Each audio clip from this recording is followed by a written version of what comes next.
Well, peace, God. Peace to the God, my man. And How's everything, God? everything, mathematics is still here. You know, everything's cool, man. Everything's cool. It's been a while since we sat down and we built. Yeah, it's funny because I just sent one of those first bills to to Africa. Oh yeah. I did. Yeah. Okay. I just sent one of them to a sister in Ghana. You know, because she was trying to get it on YouTube. Oh yeah. So you got communications out there with Ghana. Oh yeah, Ghana, Togo.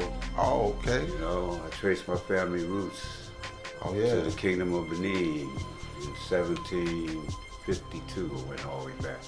Wow. When my seventh great grandfather and grandmother was captured and taken to Barbados by the Earl of Harwood, the LaSalle family. Is that what's the name of it? The South? The LaSalle family. That was Okay. the Earl of Harwood. Oh wow. They Okay. was the owners of my 7 great grandparents, Atta and Member Grace. You know, he allowed them to marry in 1832, September 6th. You know, so in my studies, I started getting friends and acquaintances in Ghana and in Togo. You know, started communicating with them. Got a brother that works in a pizza place on 22nd Street. He's from Senegal, you know. Okay. So I mean, I always had like the 7th degree and the 1 to 14. Always kind of bothered me because of the fact that it's almost like a belittlement to Africa and the great African history. You think so? Yeah. Those are they're the ones that strayed away from supreme civilization and living a jungle way of life, right? You know, Mr. Muhammad didn't even want his followers to wear African clothes unless they was from a Muslim country. You know, so there's a little bias there. Yeah, yeah. I mean, well, I mean, if you go into like the story of you know, according to what Elijah taught, you know, he talked about Shabazz, the scientists that went into the jungles in the continent of Africa and to conquer them and whatnot. You know, so you know, a lot of times our people think, you know, as the degree says, that that's our only people, right? Yeah. So that's how I see that degree, like, you know. Yeah. But see, it's a shame because it does, but it still leaves a miss that those people was uncivilized. Right. You know, and that's not so. The great civilizations of Africa just have been covered up. Right. You know? Oh yeah. Well, I mean, okay, so to just to delve a little deeper into that degree, because I like that degree. Why the devil call people Africans, right? And I was something that always you know, I put a question to. I always like looked at that. You know, our people over there, some of our people have lived the jungle way of life. You know, like the bones. They and descended. It's always descended that way. Right. It's like this here, like Togo, for instance. Togo is called the saddest country in the world. That's what they're known for. You know why? Because they are still feeling the guilt for selling their people. And they feel that they are being almost cursed by their ancestors because of that. Because Togo, the people in Africa, they're more 5%ers than Muslims. And I'll tell you like that because they believe in the God. Right? They believe in God? They know that we are the people of God. Not religiously.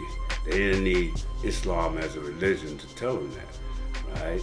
Like when you go back to the Ogasis and the Obas and stuff, you know, they taught that they was gods, you know.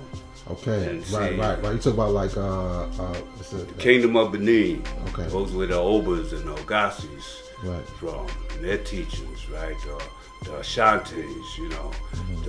See, when the Europeans brought their religious teachings there, you know, it like right now, right to this very day, there's 631 million Christians in Africa. It's the most Christians in the entire world. It's in Africa. It's in Africa. Right. And it's not original Christianity like they're studying in Ethiopia. It's European Christianity. Right. They've been colonized. Yeah. So I mean, in that like even now, what I'm speaking right now, half the Africans don't know it because they were more brainwashed than the so-called American Negro in America. Right. And so it's like when Mr. Muhammad came to raise us, to raise for Allah to be born, it's our duty as civilized people to teach He was uncivilized civilization to all the human families of the planet Earth, right? And so like when you look at that, you look at the 631 million Christians in Africa, you say, well, who's teaching what? Who's teaching what? Right. Yeah. So I mean, like, more people believe in the name of Jesus in Africa than any other place in the world. Because those people have been colonized. Yeah, whatever the reason. It's the same thing, yeah. And that's why I think that, we talk about Mr. Muhammad, that's why he spoke like that in his I don't think at that time in 1934 they wasn't even educated enough to even speak like that. What I'm you saying. About not the Africans. Yeah, no, I'm saying Mr. Muhammad and them. You gotta realize Mr. Muhammad, who I love and cherish, you see his big picture of the world. He had third grade education. Right. A lot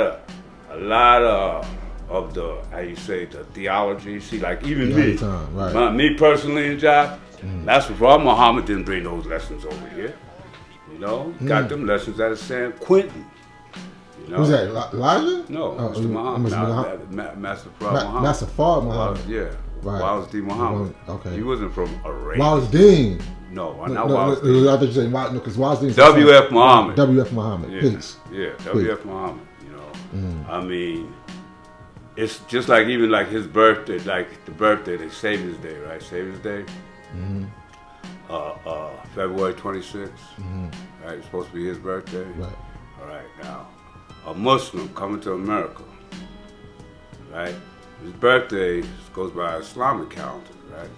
The difference between the Islamic calendar and the Gregorian calendar that the Western world goes by, the Islamic calendar moves. In other words, like that's why Ramadan goes up about 14 days every year, right? So for him to pick a birthday, February 26th as his birthday, don't make very much sense for a Muslim just coming to America. And so where would he get that birthday from? It just so happened that his hustling partner, Edward Donaldson's birthday was February 26th. Two of them got busted and went to San Quentin, And so that's where he got this knowledge from. That's where he got this knowledge from a black man who just left there and left it in there. Named, they used to call him the Black Genius. His name was Lucius Lehman, Lehman. Lucius Lehman. He was called the Black Genius. He was in there for murdering a guy that the guy thought he was messing with his wife. So the guy pulled up on him, he wound up killing the guy, and so he did the time in San Quentin. While he was there, he used to teach. He was one of these guys that came, nobody really knows where he came from, right? Lucius Lehman. But he was teaching Islam, Wow. I know when somebody even sees us, they're going to say, see a lot with that. No. Well, okay, so you're putting into question the said story of W.F. Muhammad. Right, the question of him coming from it's just based on just like being born in Mecca and Arabia. Yeah. Right. That's a story. That's part of the fairy tale that most religions have. You gotta have a story. You gotta have something that's gonna attract the people. Just like imagine if Mr. Muhammad had said that Lucius Lehman was a black seed, right? Now here you got people that's into Christianity with a white Jesus. You ain't putting a black seed's picture on that wall. You ain't gonna get no followers. Right. You ain't gonna make no money that way, right? So here you put almost a white looking man, but say he black, say he's Allah. Right. I mean, it's like it's a story. It's a Right. Okay. It's a religious belief. Okay, well that's something to study for people who are watching. Now, where would you recommend they go look to actually to find that story? To find. There's a few books on that. He said there's one that was written by a Jew searching for Master Farah Muhammad. It was a Jew who wrote the book called Searching for Master Farah Muhammad. So he was this Jew who authored the book was fascinated enough. He's a Muslim now. He's born Jewish. He's born. Wow. Okay. So he was fascinated enough. Did the research. What kind of? That's the name of it. Searching for Master Farah Muhammad. You could Google it and look it up. It's like the book is like, I think they won almost $1,000 for the book. It's like. It's about 1,000 pages long. Wow. Do you own that book? Do you own it? I read it. You read it. Okay. I read it. I got like clippings from it. Okay. You know, I studied. Even then there was another one that speaks about when he came over here and got which I got documentation too. That when he came over with his brothers, just like today. Look at today, right? When you go out there and you see these vendors selling or whatever they selling, halal trucks and all like that. Right. Well, when the Indians, meaning East Indians, came over to this country in the late 1800s and stuff like that, when they came to America in the early 1900s, that's how they came. They came as vendors and stuff. Right. And they were selling different things, and merchants. Yeah, merchants. But when I say street vendors, that's what I mean. More than merchants. They had their little trolleys. Well, they were selling tamales back at that time. You know, like that was the big thing. Tamales. They get into populated areas and sell their tamales. Right, he was one of them. Even now, bits and pieces. Mr. Muhammad tells about it. Him living in Oregon. You know, he lived with a white family there, which happened to be his wife and family that he made in Oregon and stuff. You know, and he had 2 brothers and stuff. You know, I mean, like to me, it makes everything more real. Right. You know, when you start dealing, it's almost like with Christianity, Jesus dying on the cross, something that never happened. You know, they don't teach that in Islam, right? You know, but it builds up a religion. Same thing with the Nation of Islam. And that thing, you know, a lot of the teachings, and the model, because that's Raw Muhammad, he liked, what's the man's name? Judge Rutherford. You know who Judge Rutherford was? Who's that? Judge Rutherford was the head of the Bible Tract Society, right? He used to have a radio broadcast in the 30s, right? And he changed the Bible Tract Society into the Jehovah's Witnesses. You know, the Jehovah's Witnesses grew from the Bible Tract Society. And a lot of that stuff, 1914, even breaking down the American population into 5%, 10%, 85%, came from the teachings of Judge Rutherford. So, wait, Judge Rutherford? Judge Rutherford. He's the founder of the Jehovah's Witnesses. He's not the founder. Yes, Charles Russell founded the Bible Tract Society. Judge Rutherford was the second one in command. He's the one that changed it from the Bible Tract Society to the Jehovah's Witnesses. If you listen to a radio broadcast of Judge Rutherford today and close your eyes, you think he was Elijah Muhammad talking. Well, that's interesting. So what does that say about the teachings of the 5% though? Original. Allah came. Allah did away with religion to us. He didn't teach us religion. You know, he taught about God in us, the G in us. You know, taken from the human families. You know, he didn't teach us no religion. You know, he said religion is false. And see, that's the same thing with, you know, you take whether it's the Nation of Islam, whether it's the Jehovah's Witnesses. If you don't believe in some of the things that they teach, then you can't be a part of that religion. So you're forced to believe that. You're forced to stand on things, whether they logical or not. Same thing with a Christian and stuff, you know. If, you know, whether you say, damn, that shit sounds like, you know, it can't be. You got to believe it if you want to be a part of this. And same thing, you know, Nation of Islam. You got to believe Master Farah Muhammad if you want to be part of this. You know, you can't say you're a member of the Nation of Islam, don't believe Master Prophet Muhammad is Allah. You know, for real. I mean, well, I see him as a man. He was a man who was from according to my study, he was well studied. And that's another thing too. And taught. You ever see any of his letters? You ever see any? He wrote a couple of letters. He wrote a couple of letters. I did see a couple of his letters that he wrote. Now, here we go. Mr. Muhammad said he studied in 10 universities all over the world and all that kind of stuff, right? But he wasn't that good at the English language. He didn't know the difference between T-H-E-R-E and T-H-E-I-R. And little things like that. When you start reading how he wrote. He had poor grammar. Poor grammar, you know, I mean, being that so-called educated, you can't have that, because I don't know too many educated people like that, that has that type of grammar. I mean, even in myself, I fell out with that brother understanding over that kind of job when we was writing that book. You know, because he wanted to put it in grammar, like, you know, because he was a school teacher. He was educated. You know, so, but the language we speak don't have good grammar at times, so. You mean like Ebonics, or you mean the... Ebonics, I have, even in the lessons. Even in the lessons, you know, you can't... Mr. Mohammedans have good... he didn't have great grammar, he only had a third grade education. His greatest thing to me, just like Allah, was the simplicity. Yeah, because 120 is full of grammatical holes. Oh, hell yeah. Full of it. Grammatical and mathematical. Are you talking about like the 9,080 years and the 9th degree of the 140? Yes. Yeah. Well, he corrected himself later on. Who? Mr. Muhammad. No, he didn't. No, somebody else must have corrected him. No, he corrected himself later on in Our Savior Has Arrived. And he talks about...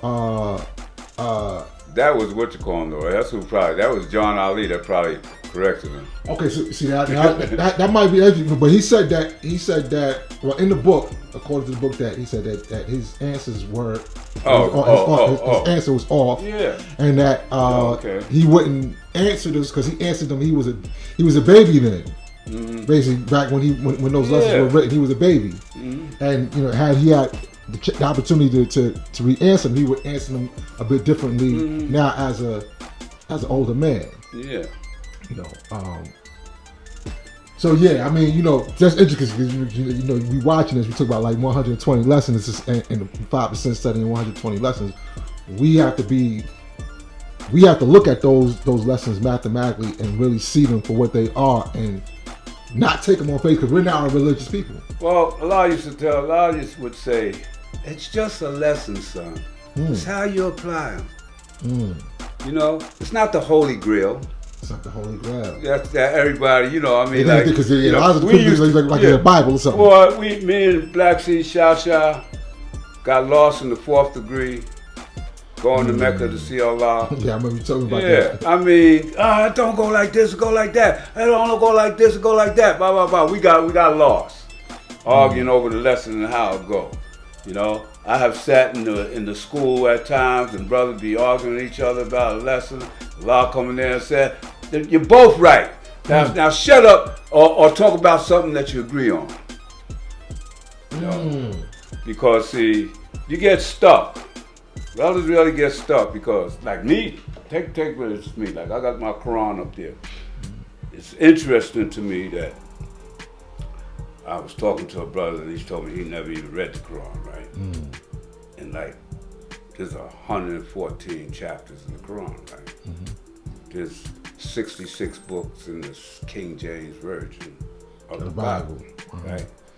That's 180. Right, 120 lessons. That's 300 degrees. You take 120, you know, add it to 180. You know, that's 300. Right. The 60 comes in the 1 to 36, about 60 years ago. You know, which is that's like half. See, the days of the Son of Man is 120. Right. That's what it says biblically in Genesis, and then again in Revelations. Days of the Son of Man shall be 120, right? So our people start getting old at 60, or even 40. You know, when it's nowhere near 120. But because this system of things, with all the disease and bad food and all that jive, and the short period of time that he's been on this planet, 6,000 years. 6,000 years, Caucasian man. Yeah, so that cuts down your life. You know, in order for him to continue his life, he's got to get it from us. So that shortens our lives, man. You know, so, I mean, I say all that to say, like Allah had told me, he said, son, you got to have an open mind. You get caught up on 120. See, we didn't even call the lessons 120 in the beginning. We didn't know how many it was, you know. And then people start counting them, and then they became 120, you know.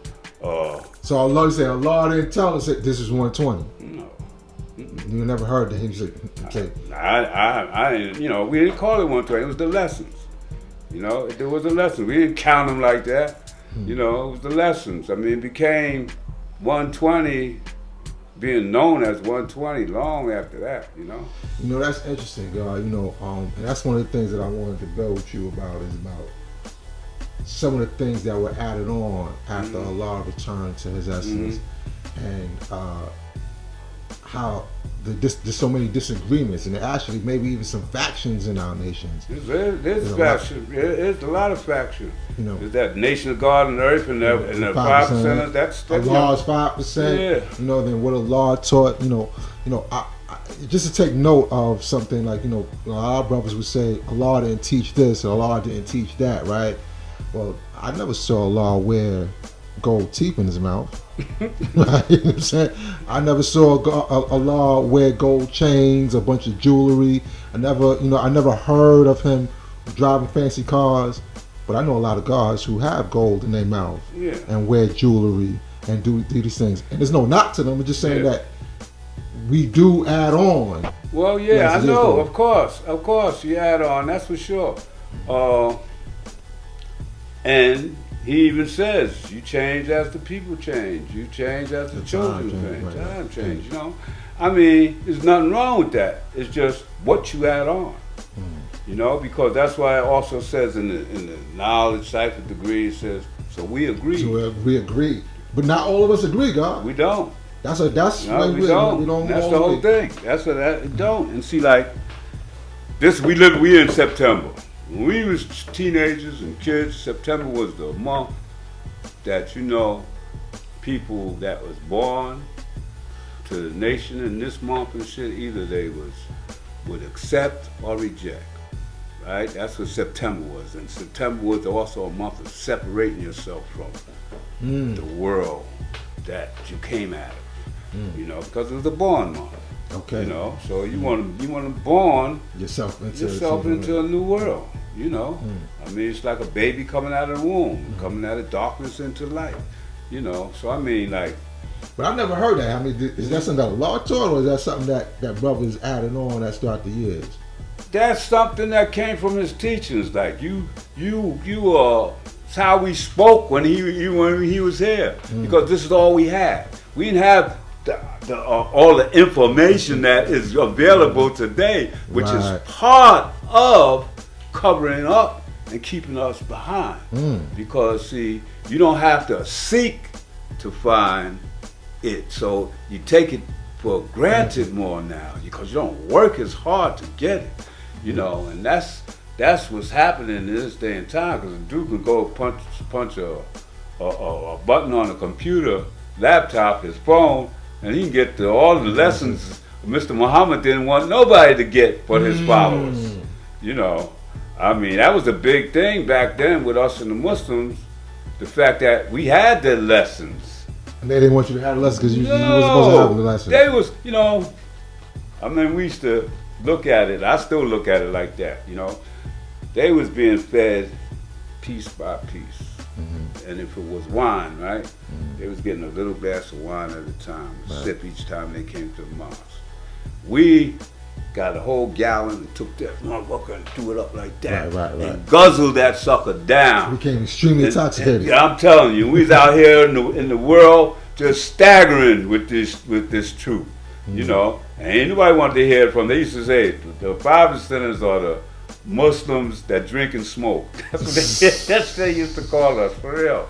You know. You know, that's interesting you say that, because when I was coming up, my brown seed, he would call the 5%ers the jail Muslims. The jail Muslims, yeah. Because a lot of brothers was getting locked up, and called the jail Muslims. Yeah, that's interesting, because I seen in that book Russell Simmons wrote, he says about if the Nation of Islam got their followers out of the jail, then the 5%ers came from under the jail. So I know. I mean, it was so rapid in the jail at the time too, because I mean, really, the island of Pelon back then was Rikers. It was Rikers Island. Right. Yeah, I just read that. Yeah, that's where God was being manifested at. That's where Messiah and them was at.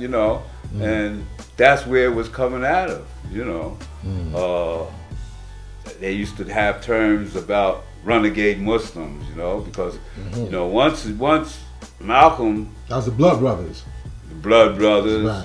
Yes. The renegade Muslims, the Blood Brothers, the Sons of Allah. It was calling them all kinds, because it was street Islam period.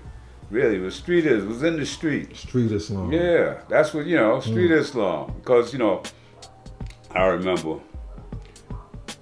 I put it in the post the other day, because I walked past there, man. Like when Jaki and El Rahim Snooks, his mother Velma, they lived right there on Lafayette Avenue, right? So they would play hooky and all that at Jaki's house, and then you would see them in front of the building. My brother, he was a pimp, and he had an apartment around the corner on Carlton Avenue. So I would come by there. That's my son going off. Yeah, he would come. I would go by there and listen to them. They be out there in front, man, and I'd be trying to get an earful of these little, back then we called them the Peace Brothers. And this was what the 85%ers was called. The 5%ers was called the Peace Brothers. They wasn't called the Peace Brothers, but the 85%ers were called, here come them Peace Brothers. Right. Because that was the greeting. Right. And nobody knew nothing about 5%ers or 85%, and nobody knew about that, especially the 85%. What year was this, you said? Ooh, 65, because they got it in December 64. That's when they got it. And by that time, by the following New Year, they was brothers in Medina, right? With they was rolling, and they was rolling groups. Have this same look. They had this same, them Russian hats on and stuff, Right. They and dark and combat boots, black boots and stuff. They wound up calling them Mecca boots. But they would roll, and if you didn't have no knowledge of it, which very few people did, they was, here come them Peace Brothers, man. Because they would start, peace, my man, you got a quarter and stuff, peace, and stop, and then they start dropping, It's dropping them, that strange knowledge that ain't nobody heard. So like I said, my brother had these Orthodox Muslims that would come and see him all the time, Arif and Abdullah, And I would, and the 5%ers then, they would be having Muhammad Speaks. And because eventually, we thought that, because we would get messages from Muhammad Speaks when they had Allah locked up in Matterhorn. Brother would come and break down the headlines of it and relate it to what was happening with it. And I mean, this is what you was taking from what was in the Muhammad Speaks. Yeah, right. That's what we was taking from. It was always looking for what Allah was saying to us by what the messenger was headlining. And I've heard that story, but the way I heard it was that Allah was the one interpreting the messages coming and saying I was talking about him. He might have been saying that to them when they visited him in Matterhorn, but when they came out, they'd come out, I'll never forget, right around the corner here in the hallway drinking wine, and Jaki and Shamgar coming in there. Jaki had the Muhammad Speak under his arm, And they just came from seeing Allah in Matterhorn, and they start breaking, man, open that job up, and and start teaching. And me and Black Sea Shasha, we was the only ones there. You know, we had our regular 85%, regular, you know, our hangout partners that we grew up with and shit. But they had no idea what Jaki and Shamgar was saying. And after they would finish, we would go home and start studying our lessons, you know. I mean, we talking about 16, 17, the oldest maybe 18 years old, you know. And Shamgar now is the same age, you know, so he was like 16, 17 years old then. Like real impressionable age. Impressionable age. With nothing positive to impress us with, really. You know, I mean, other than that, once the truth came, other than that, it was all about getting high, partying, getting some money, you know, for real. I mean, they came out of the gang situation, but here in the projects, the gang situation was already over. You know, that was already over. The Cross Park chapters was like the remnants of the gang situation. The real gangs that was here in the projects was my brother and them's generation that was older than us. Those were the Fort Greene chaplains. And, you know, they came from the 50s into the very beginning of the 60s. Okay. You know, so once that stopped, we start hustling and selling drugs and using drugs and dressing fly and stuff like that, you know? Then those Cross Park chaplains, when they came in with their new look, with them Russian hats and, you know, that peace stuff, you know.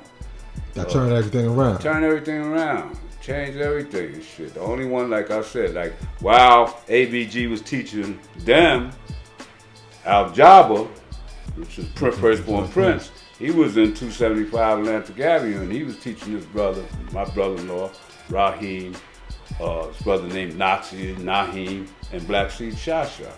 Black Seed Shasha is the only one that stayed with it. He came out, started teaching me, you know. But, I mean, Messiah, Kareem, Bishop and them, they was on Rikers Island. They was teaching Jarrell, Black Seed, Raleigh,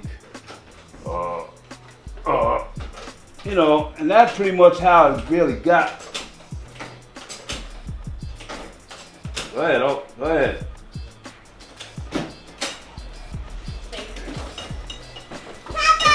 Peace to the queen. What's happening? What you got there? It's a pig. It's a pig. I don't want no pig. I don't even touch it. Not me. What? That's a pig? That's not no. It sure got pigs. No, don't put it on me. Don't put it on me, girl. It looks like a little elephant. It's one of them characters in the. Yeah, it's from Moana. Yeah. Look like a pig though. Got a pig nose. Got a mouse ears though. So what do you think about the state of our nation? Like, you know, like we was building on like brothers having these different factions and whatnot. Like, you know, like the Nation of God's like, okay, so we know what Allah taught, and then brothers start developing other teachings, other things later on. Well, unfortunately, like we live out our history. And see, in my view of that, you know, like they call Yakub. Yakub was a big head scientist, and we got a lot of little head scientists. Little head scientists. Yeah, little head scientists. Wow. You know, we not say that because they want followers. You know, and like they cause. See, Allah came to unify the human families, right? These brothers come to divide it. You know, and it happens. It just happens. I mean, I can go back. I mean, I was my man Rashim again. I was talking to him about just little things, you know, like he was saying that his earth, right? Talking about one of the women that he had. You know? And see, in the beginning, you know, not every woman was your earth. I don't even to this day. I don't call a sister. I may say peace to the God, peace to the earth, speaking in general. But I have more respect calling a woman a queen because she's not my earth. You know, the earth is the woman that bears life for you. You know, everybody else is your queen until she bears life. You know, and these are Until she breaks water for God. Yeah, right. You know, these were just little things. The cliches. Again, we go back to the Y equals self and different things. Oh like yeah, that, the language. Yeah, the language. You know, you start grafting out, and then it becomes common. You know, because it becomes common because it sounds good. Right? The whole controversy that Allah said that we would not be called the 5%ers no more, but the nation of God and earth. Yeah, that's another big one, right? That was the big controversy. So the brothers that didn't hear that, it couldn't have been said. Me particularly, I would say, you know, I would have thought that if he said it, he would have said it to all of us at a parliament or something. You know, but it's not important to me. Yeah, it's not important. It's not, you know. Because those are things that become divisive. That's the divisive things, and it really hurts those who are not firm on their square. You know, because then there's chosen if they're following somebody. You know, they haven't agreed within their self to that. So, but because so and so said it, and he had knowledge for so and so years, and he comes from the beginning, or, you know, he was so-and-so's, you know. That's where you go in Islamic things, you know. You go into idolism, you know, because, idolizing certain brothers from... Kind of like Hadith. Yeah, well, yeah, like Hadith, yeah, for sure, you know. And, but in all those things, the worst thing about it is that we lose track of our duty.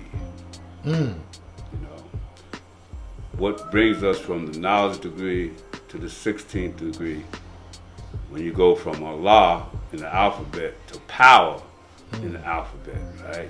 What we got from Allah to give us power, right? So when you got brothers following other brothers, and just because they said that, you know, you take away your individualism. You take away your ability to think for yourself. Now, when I'm getting back to, see, I remember, and I've told this so many times, when brothers ran me out to school, and I went up to the father, and he told me, he said, I ain't teaching you this knowledge for you to show how smart you are or how much you know. I gave it to you to give to others who don't know. And he said that, now go teach somebody that don't know, and then maybe you learn something. So that just goes back to the knowledge build degree, how your knowledge builds by doing your duty, teaching civilization to others. You know, when you teach, you learn. Right. You know, if you don't teach, you ain't gonna learn nothing. You know, and if you you gotta give it in order to keep it. That's right. You know, right. And so that's the main duty of a civilized person. That's the main duty of a 5%er. Not what did Saeem have on when he went to see Allah and Madawan? How many brothers he took with him, or when the father came to Medina for the dinner, and what year was that, what date was that, and stuff like that, you know. Well, no, some of us younger want to know that history. Okay, yeah, there's nothing wrong with that. But some get a little bit too carried away with the details of that. Because what happens is somebody tells them one thing and somebody tells them another thing, then they get to arguing as to who is right. That's religion. And see, that's what happens with religion. You know, like this whole world, I was looking again, studying my own family, how my family got from actually on my maternal side, my family got from Somerset, England, a black soldier in the Roman army living in Somerset, England, during the time that the Anglican Church was going against the Catholic Church, you know, and it was so murderous a time, you know, like Mary, Queen of Scots, she was put in a dungeon by the first Queen Elizabeth, right? During that time, who like Mary, Queen of Scots, was King James' mother, right? King James went along with his cousin, his mother's cousin, Queen Elizabeth, to come up with the Bible, because they was using the Catholic Bible, but the Catholics was charging money. Nobody had the Bible, so King James came up with the Bible so that people could have a Bible and shit. But my point being, when you get into my religion is better than yours, I know mine is more right than yours. Yours, when you get in that shit, it's the same thing. When these brothers get to my knowledge and so on, I got it from so and so, and I got it from so on. That's when you start getting religious. That's when like I had a brother tell me, because he was a black seed, that he was more God than me. Wow. So when you get into that kind of mentality, you no longer know 5%. You back to your 85% shit, and you back to your religious. I don't care how many lessons you know, how long you've been here, or any of that job. Your mind is not open. Your mind is closed. You ain't teaching the children. You ain't really doing nothing but the lip profession, like it says in the Quran. But hey, like Allah would say, and he said it says it in the Otisville tape, don't you do it. Because that's all I remember. When I look at what other brothers are doing, that's their business. You got to know your duty, what to do. You got to know, as the 19th and the 20th degree to say, you got to know your responsibility. Right.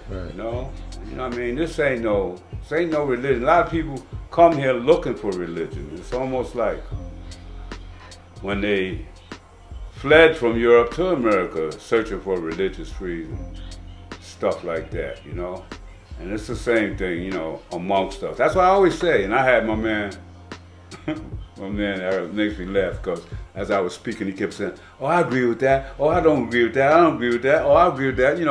I ain't looking for nobody's agreement. Well, we should all agree, though, right? Yeah, but I ain't looking for it. If you're going to correct me, let's add on. Okay, peace. Peace. I mean, it's not, so they agreed. Let them agree. It's like, in my view of things, is that the world is a reflection of us. That's why the world's so fucked up. Because you look out these streets and shit, and I looked out when I was a kid and stuff, you don't see no 5%s out there teaching. You don't see no babies. I hardly see babies I hardly see young at the parliaments. Because the young are not interested. This has no magnetic for them.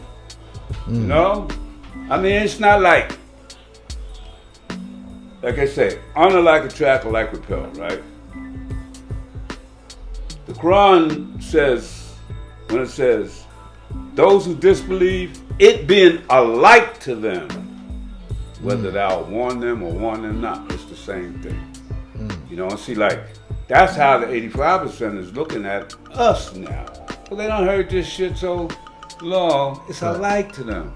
They're not attracted to them. Unlike attract.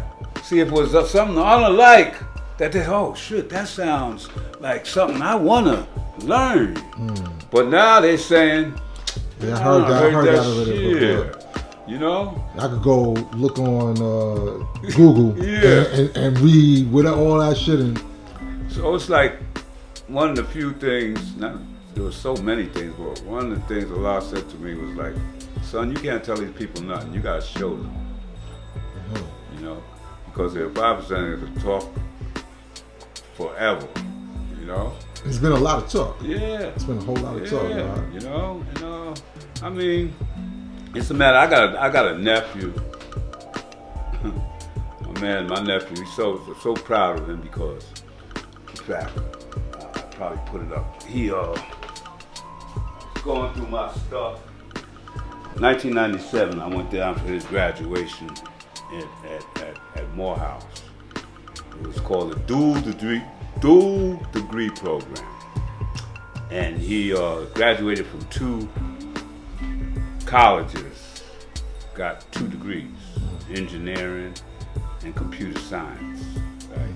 And he won all these awards, man. I remember saying to his mother, who's my youngest sister, that he's the Michael Jordan of education.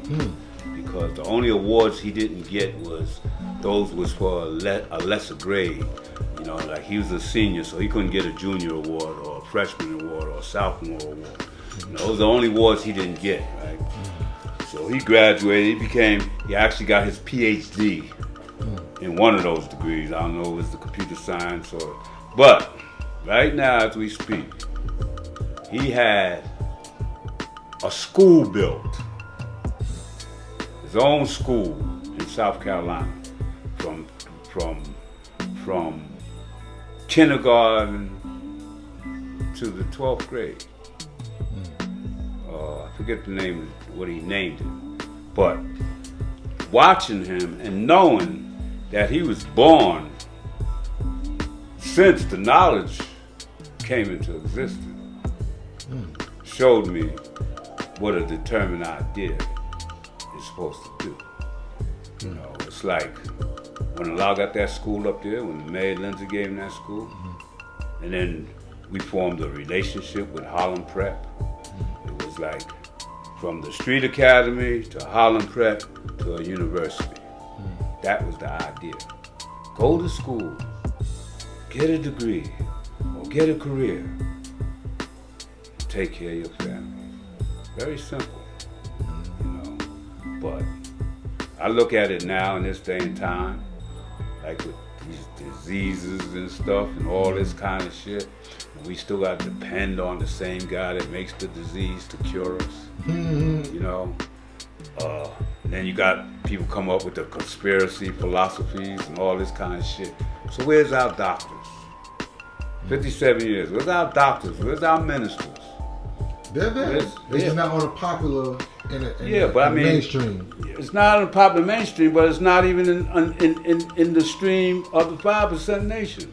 I mean, they're a part of that world. Yeah, that's right. They're a part of that world. I mean, I know we got, like, I got that book, a brother I'm proud of. I don't know what he's doing now, but that's From Niggas to God.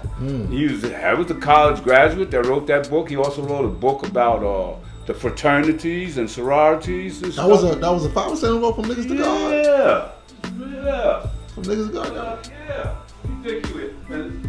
And to me, I always found it to be one of the greatest books for that generation. Wow. I didn't know that was a God. I killed From Niggas to God. Yeah. You know. He also wrote about the fraternities. You know, which is a new.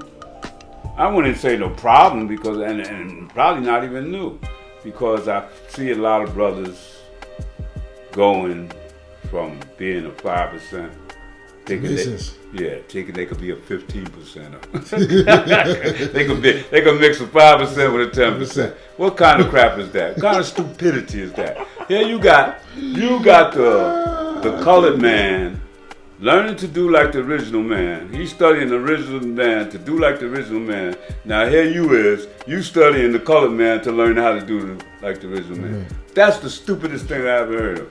But that's people, but that's brothers that looking for some money or whatever they looking for, you know. But you can't mix and tamper with Allah's teaching like that. Brother even referred to what he's studying in the masonry is the esoteric 120. You know, I said, you know, and I seen it, and I know it's down there in Texas. And I know the brothers in Texas probably, when they see this shit, this is the esoteric 120. Esoteric 120. That's what I heard them refer to as what they're studying, you know, by justifying.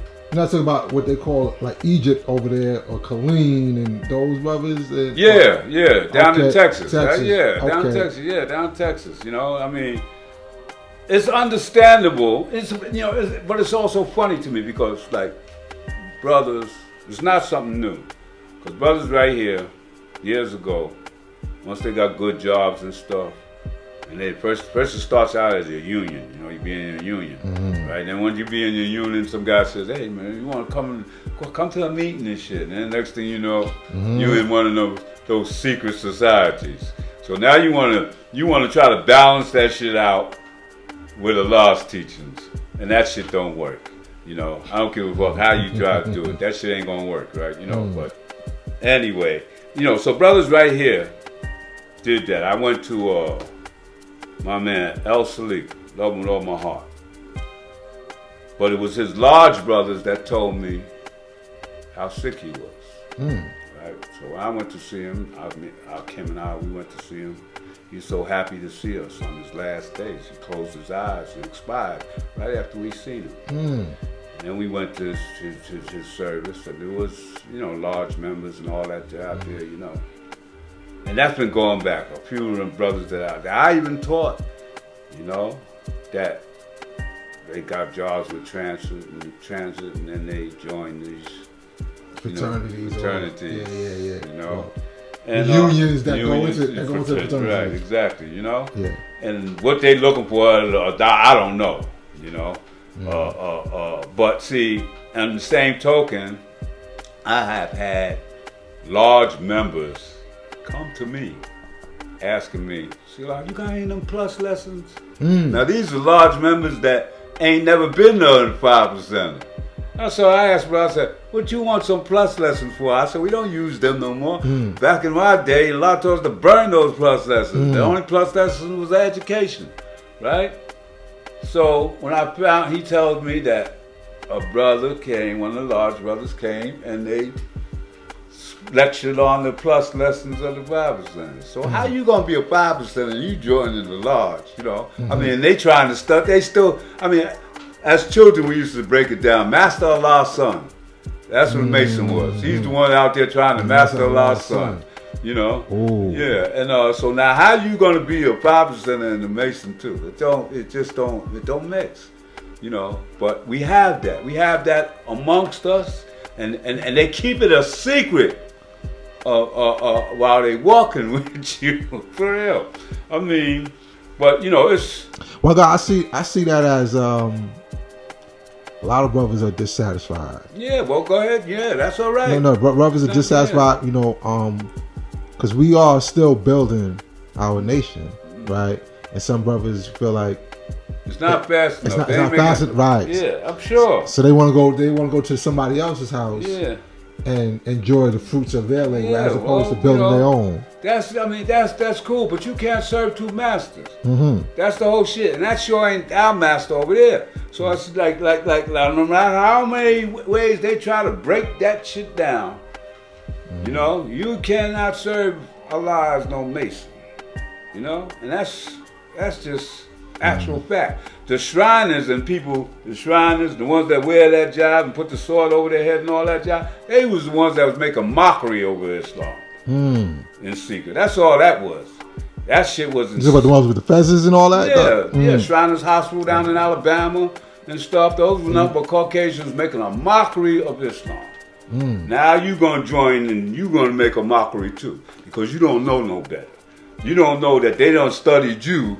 They studied our people to get to where they at. Instead of you studying our people, you studying them, studying our people. That's some stupid shit. But you know, Allah told us that this wasn't made for everybody. This wasn't meant for everybody. Everybody ain't gonna be no 5%. Because then it start being, if it was, then people be like 6%, 7%, 8%, you know, start growing like that. Right. But you won't be the minority no more. You'll be a majority, like 85%, right? Yeah. You know, so I mean, it is what it is, man. I mean, I'm not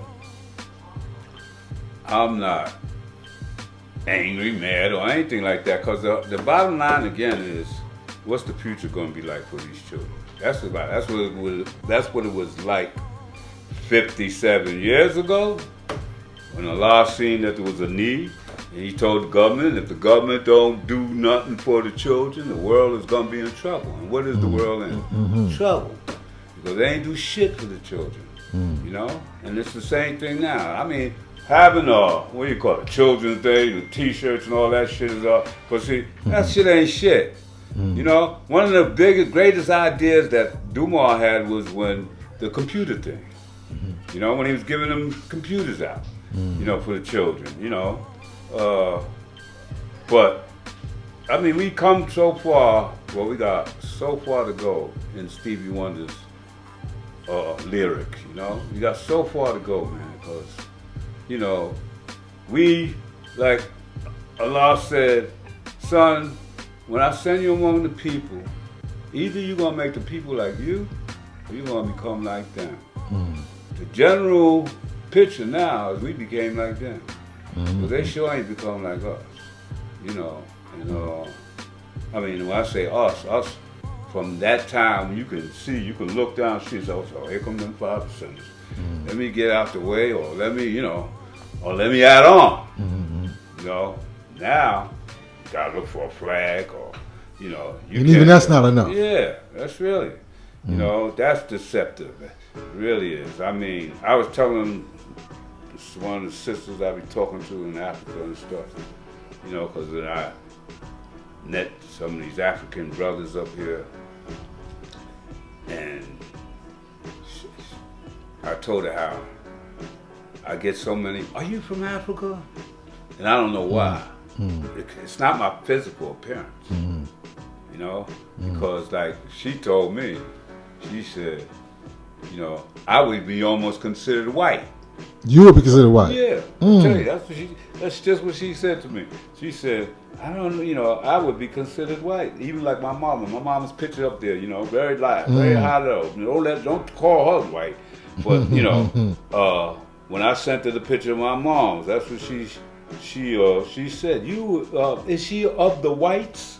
That's of the whites, wow. Of the whites, yeah. You know, and it's but the Africans that come by my job over there, they want information or something, whether they be asking or whether my look or my aura or whatever is let them know. They say, you know, are you African? I said no, I'm not African, you know. You know, but then they would ask me whatever it is on their mind and shit. But I mean, and same thing with Muslims. You know, and I know it comes from what you put into yourself, what you absorb, your knowledge that you be absorbing. You know, cause see, I don't stop studying. I'm a student enrolled in the mental world of Allah's world manifest, and I just don't. You know, student is one that studies. I continue to study, cause unless something happens to me out of the ordinary, I want to see 120. You know, I want to see 120, and I want to see it. I want to see it. You know, not with a cane or bent over or somebody wheeling me up. I want to see it like our ancestors seen it before this European destruction of the world with disease and all that job, you know, that cut lifespans down, you know.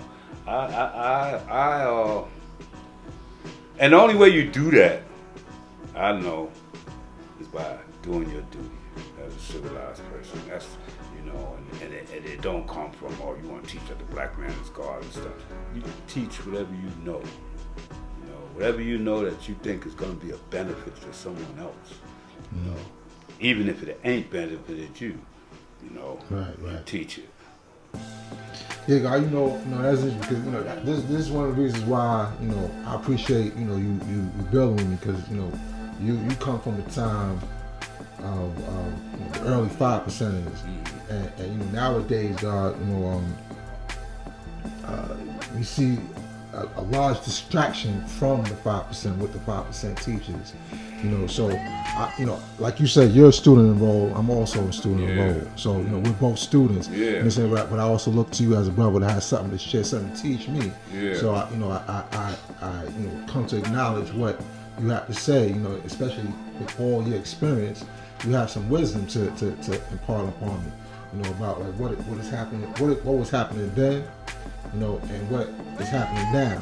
You know, as somebody who has, you know, bore witness to Allah in a physical, and now, you see, we don't have that.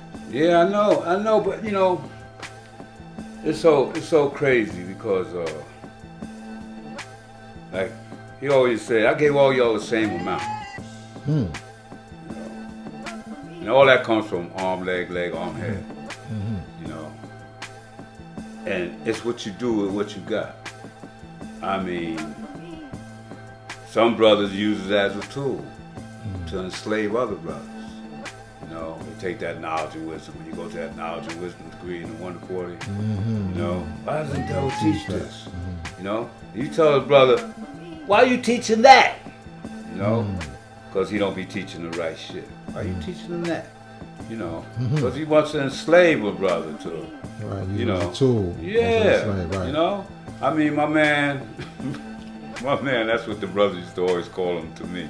Your man's in town. My man, now's God. You know, he's one. He enslaved these brothers. He enslaved some brothers.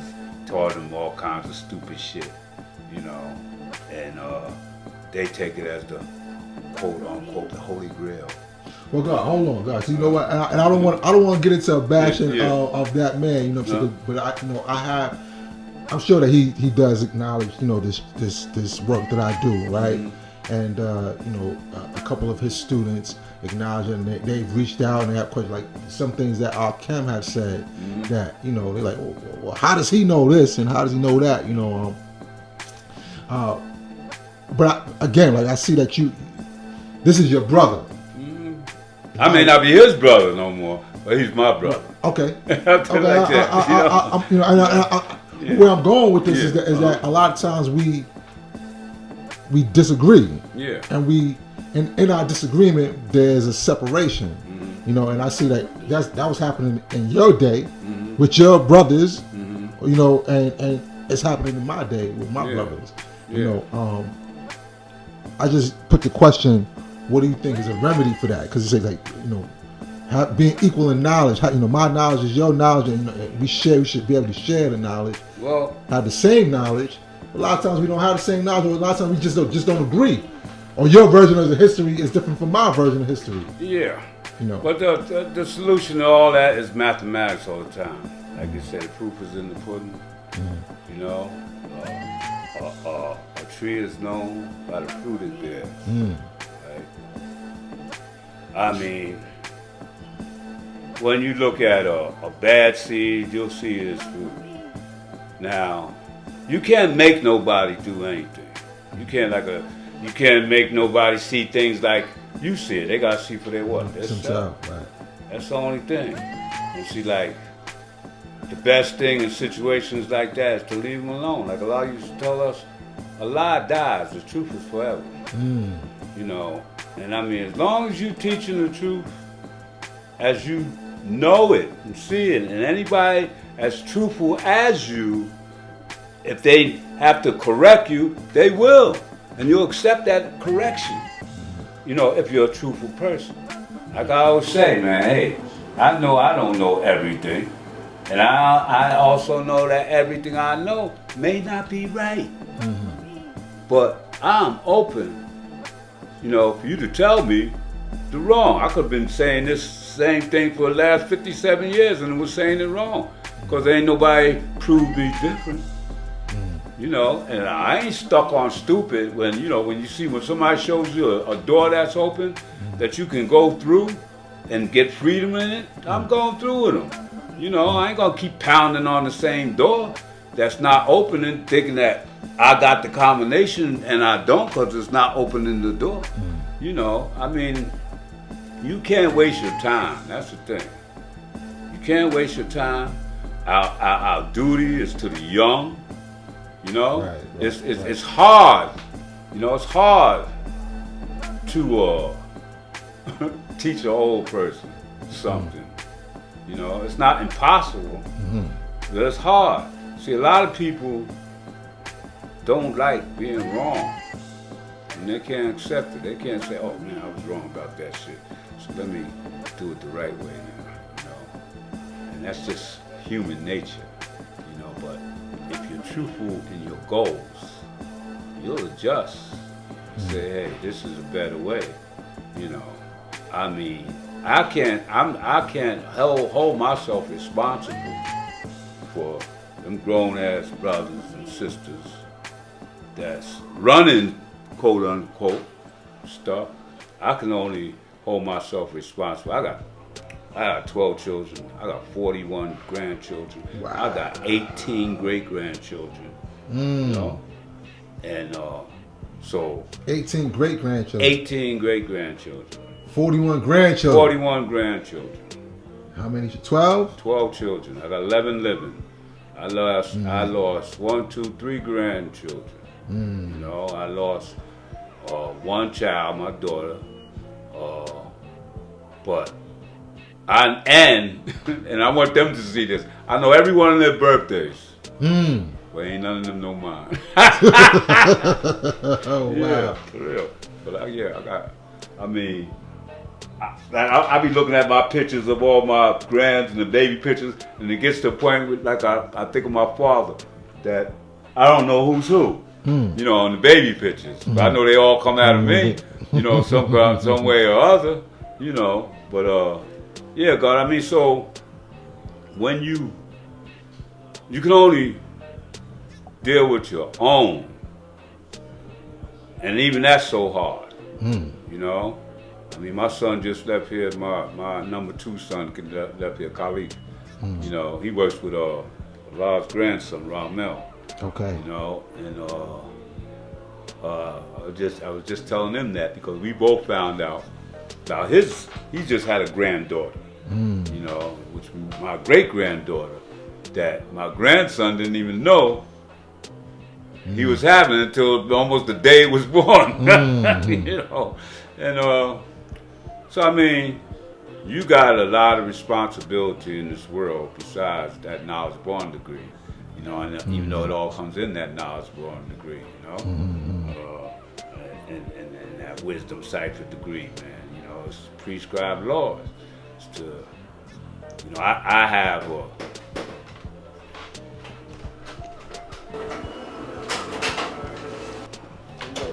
Peace, what's happening? Everything good? Yes, sir. Yes, sir. Excuse me. Interviewing the legend. Peace. Yeah. Yeah, God. So I mean, it's like that. I can't, you know. The young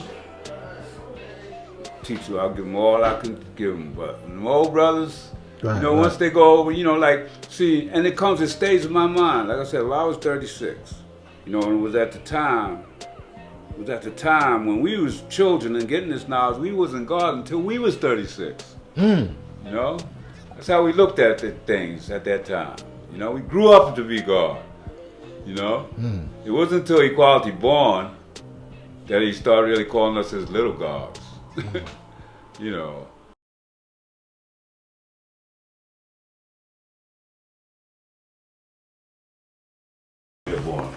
Dearborn, Michigan is a suburb of Detroit. The reason why I brought it up is because that's where Master Fard Muhammad went when he came out of San Quentin. He went to Dearborn, and because of the people that was there. Even to this day, it's a big Muslim community, Orthodox Muslim. Dearborn, Michigan. I mean, it's probably 85% Muslim. It's a city founded by the Ford family. You know, which again goes back again. It's funny, like the names changed. The name as Fard Muhammad, Fard. Like in Barbados, right? There was a plantation, the Ford plantation. Again, tracing my family's roots. You know, the Ford side of my family. And it was spelled F-O-A-R-D. F-O-A-R-D. Ford. Right? It was a big plantation in Barbados. In the time that Columbus, going all the way back to Columbus, right? That 15th, 16th century. Yeah. And when Columbus came here, Columbus sent some of them back to England, even though he was Italian, he sailed for Spain, but he had to deal with England, you know, and he sent some slaves back to England to be educated. But the Fords, from the Ford plantation, when they took that name, right, Some dropped the A and became FORD, and some dropped the O and became FARD. Right? Same as fraud. Yeah. So you're making a correlation between the Fords and fraud. And fraud. You know, I mean, something in research. Yeah, for him to pick that name, because like I got an aunt named Sylvia Fraud, FARD, right? That's what made me actually start studying. You know, because some people said that Master Fard Muhammad was West Indian, right? You know, they had all kinds of different things about him, man. Right. You know, and so that's what had made me study that. But Dearborn, Michigan, they had a documentary about a football team which was fasting in football, because the football season was during the month of Ramadan, and the team was fasting, plus they was playing football. You know, but I don't know what they even think of that right now. No, we just think about it. You know, talk about the Ford, right, yeah. You know,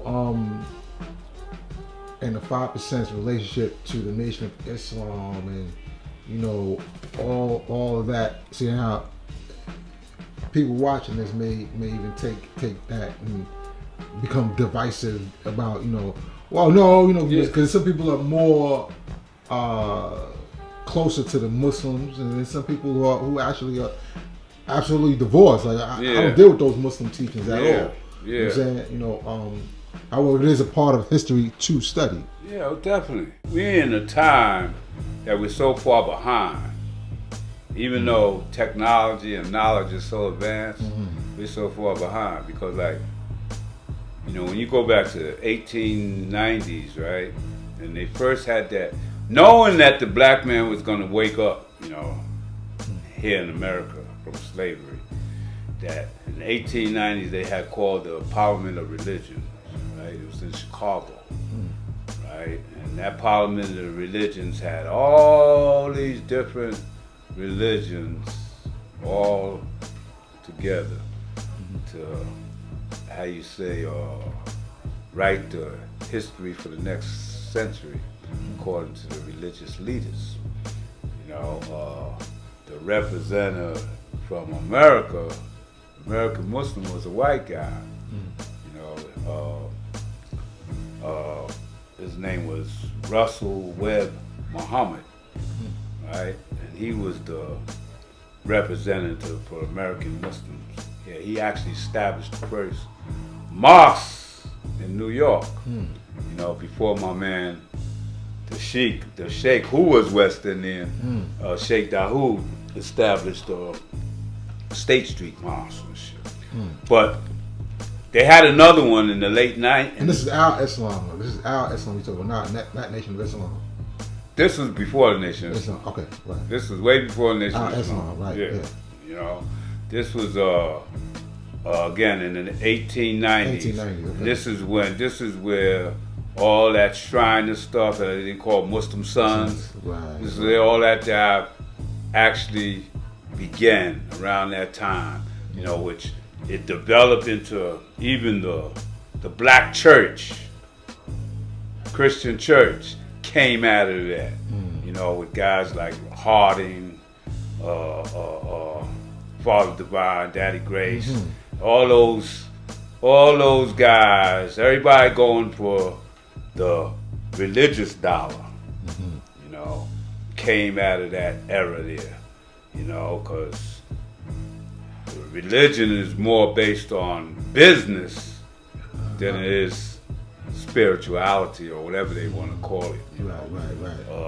But the black churches of today originated from that era there, the 1920s to the 1930s.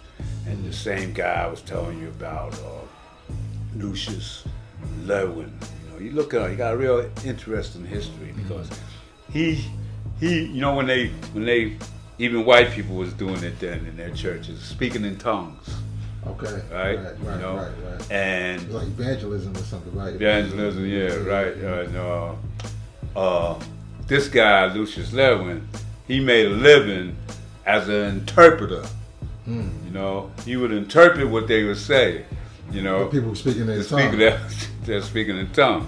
You know, because he was supposed to, like Master Farad Muhammad, or like it was said about Master Farad Muhammad, that he spoke so many languages. This guy actually did it. So they believed him. Whatever motherfucker said, he would interpret it or translate it. You know, but out of that era, all this start manifesting itself. Again, like I said, the Master Farad Muhammad, that whole system of the Nation of Islam, Muhammad speech, or at the time in the 1930s, it was the Final Call, the original. It was the Final Call to Islam. You know, it was the newspaper then. But wait, so it went from the Final Call to Muhammad speech. Muhammad speech back to Final Call. Yeah. Oh. The original paper that Master Farad Muhammad and them had was the Final Call to Islam. Farad had the Final Call to Islam. Yeah. Then it went to Muhammad speaks. Malcolm established Muhammad speaks. Malcolm, yeah. right. Malcolm right. established I Muhammad heard about speaks. that. Yeah. Then it went back to Farrakhan's Final Call. You know. That's interesting. Yeah. Cause like again, Bible Tract Society. You know, when you got a publication. You know, publication ain't this nigga, but this gets money, right? So if you take the Jehovah's Witnesses, you know, they had their Awake magazine. Look at that. They had the Awake magazine. That's God Supreme. Yeah. Peace. What up? Ain't nothing. I'm here with Inf Mega. He's at my house. Okay. My main man, that God Supreme. Show you. I mean, again, it goes back into those times that when I was telling you about when Shasha and I got lost in Mecca, and when we finally found ourselves around where Allah was at. They wouldn't let us on the block, you know. They stopped us at the corner of the block on 127th Street, right there on the corner, asking us all these questions, you know, because we coming to see Allah. He actually sent for us, you know, but they wouldn't let us through. You know, you gotta get through the sons to see the Father. I was about to ask you about that. Yeah, you know, so all the time they asking us all these questions, which I wasn't answering none of them, because I ain't know that much. And my Black Sea Shasha, he was answering all the questions. And the question that got us through was they asked us, well, where was God manifested at? And Shasha said, the island of Pelon, again, Rikers Island. And they didn't agree with it. So he started arguing, and then God Supreme, he was Qasim then, he jumped up, he said, let them brothers through. I know them brothers from Medina. So that's how we got through. But when we got through, Allah was gone. Allah had left the block. But it was. And what year was this? Ooh, that was early April. Well, as a matter of fact, it was April 4th, 1967. April 4th. So you had just come home around that time. Yeah, just come home that in about a week or two before, in late March. You know, he had just come home, and everybody, the brothers from Medina was going to see. Everybody was going to see him, and me and Shasha, we were still, you know, doing our things, gambling, selling drugs, all that kind of street hustling stuff. And Stuki and Shamgar came and said, Allah wants y'all to get crowns and come to see him. And, when I cut my brim off my hat, Yeah, you know. told that story. Yeah, put it. Shasha, he went and got him a crown from the village, old black crown with all these pearls and all that jive on it, and we went up there to see him. Yeah, that was April, and the reason why I said it was April 4th, 1967, because like I said, we used to quote the degrees by the days. Okay. You know, we would say, what's today's date? That's how we would come out. What's today's date? And then whatever the date was, you quote that degree. And I was on that 4th degree. in that long ass degree in the 1 to 14. And we kept going back and forth. No, don't go like this. Go like that. No, go down like this. You know? But that was the difference in the times, because we was teaching each other and we was learning with each other, and we was isolating ourselves from among the 85% in order to teach them, because we had to learn first amongst ourselves, then go out and teach them. But it was just such a different time. We hadn't, how you say, assimilated into the world as we have now. Just like today, what's today? Today is wisdom day. Right. I always say with that again, that's a degree that I literally walked through with Shamgar. We would say, on wisdom day, you got the wisdom of the world and you got the wisdom of Allah. Right? Now you use your wisdom, as you say peace, as you're walking amongst the people. And you find that when you say peace and they say peace that back, you find some peace got magnetic, some don't. And some don't. And so we would take the piece with the magnetic and start teaching them. And that's how we would walk the lessons through and how we learn them like that, because being a youngster that came from a family that education was so goddamn important and strict. My mom didn't play that, right? So I had to do my homework, I had to study, I had to read, I had to do all that kind of job.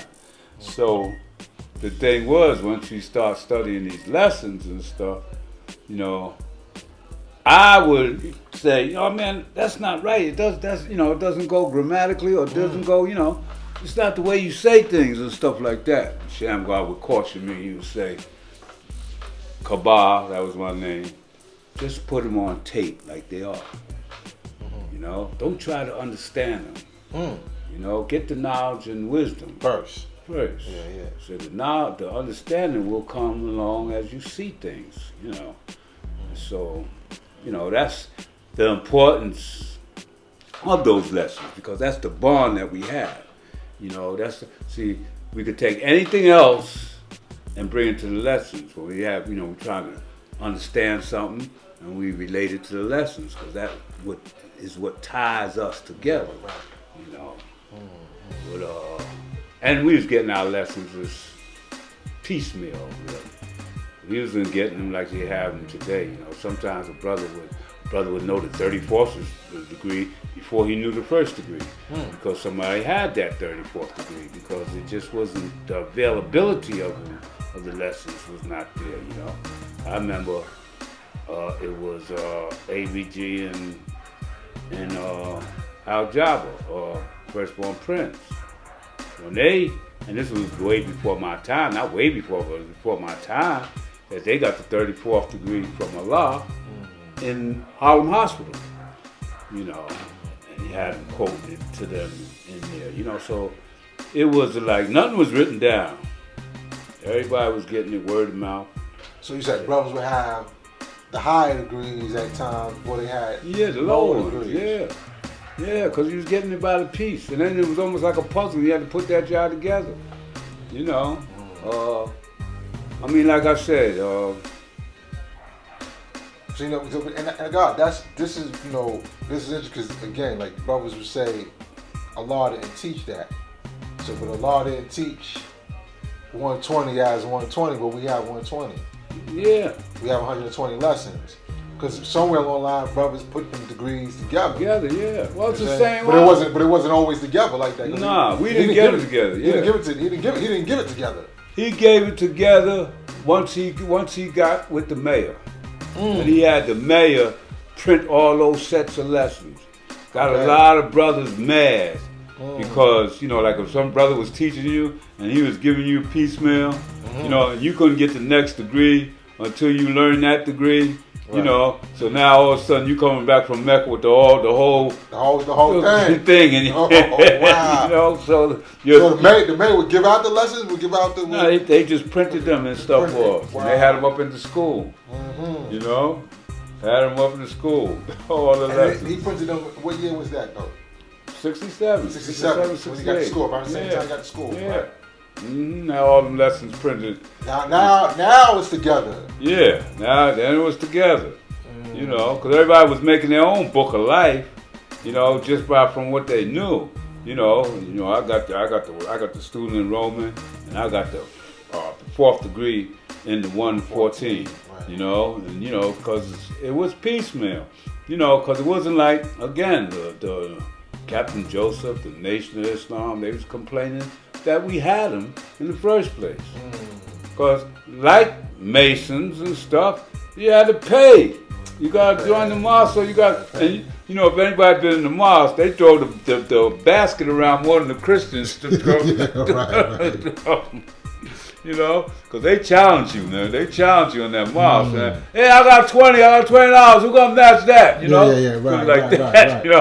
So it's like, I mean, religion is a serious business. That's why we always said, Mr. Muhammad taught Islam as a religion. We didn't, it's just actual fact, man. It's organized religion, and it's about money. You can't build no nation without no money, that's for sure. But then the leaders, they start making a distinction. But the minister looks and see you driving a fucking Cadillac, you got silk suit on, he want to do that too. I got a friend, she just passed this year. She got traumatized by the Nation of Islam. She was one of the cooks. We used to have a steak and take on Flatbush Avenue. The beginning of the steak and take, the Shabazz restaurant and stuff here in New York. And she was a cook for them when she was 16 years old. And then she started working on 116th Street in the Shabazz restaurant up there. And then the minister wanted her to move in with his wife and stuff. And that job traumatized my friend. She was my friend till the end. She got even my son, his mother, my firstborn, his mother joined the mosque. Took him to the mosque. And so he had a traumatizing experience?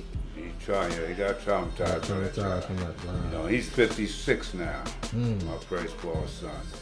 And he's still traumatized from that time. I got a picture of him with Muhammad Speak as a little guy like this here, But I mean, it's the same mentality. They may be teaching something different in there, but it's the same mentality as the church. I always say, and I know Muslims don't like me saying this here, because it was a Christianized Islam. Our Islam was a Christianized Islam. Our Islam, Muhammad, he kind of brought it down to earth a little bit, but he still kept it, a little mystified. Yeah, a little mystified, right? Yeah, he kept it a little mystified. And Allah really brought it all the way down. Yeah, gave it to us raw. And told us on you. I remember, like I said, I lost my mind. I went up there to see him, to tell him that he wasn't Allah. He looked at me and smiled. He said, they wanted to kill me when I found out, son. He said, it's in you. So about me, he said, it's in you. He said, I can't help you. You gotta help yourself. Well, look, God, take me through that real quick, God. I was high for 3 days or some hallucinating. So you experimenting. Yeah. Some mind expanding drugs. Right? A warning to those watching. Yeah, right. And some LSD. God told us not to mess with that shit. I remember he busted Justice for messing in while he was high off that shit. Right? So I stayed high 3 days and stuff off this shit, man. And, I same Quran I got, not that one, but the Quran I had, got my Quran. I was gonna go over here to Fort Greene Park where we had our apartments and call judgment on the world. That's how I felt, right? So anyway, man, it had me so messed up that I was in Fort Greene Park in the grass, rolling around in the grass. And I seen this great light in the sky. It was just shining so bright. And my black seed, Shasha, he came and found me rolling in the grass. And I said to him, man, you don't see that light up there? You know, you don't see that light shining up there? That's God. You know? Shah said, you better get your ass up from that fucking ground and go see Allah. You know? He said, you better go see Allah, you know? So I had threw my flag away.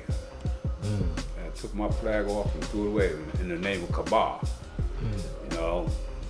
So, you know, being in this revolutionary organization I was in that was composed of Israelites, 5%ers, which I was the only 5%er, but I taught the brothers that was in there, and they became 5%ers. Allah Love, Jamal, Bamik, Nikah, all of them came out of that organization. What's the name of the organization? Grassroots Incorporated. Grassroots Incorporated. Our office was right there across from out my window. We had a basement office right there. And this Muslim, Yusuf Moonin, he was in there. You know, and he was an Orthodox Muslim, not a follower of Elijah Muhammad. But I felt Allah was calling me, right, in my mind.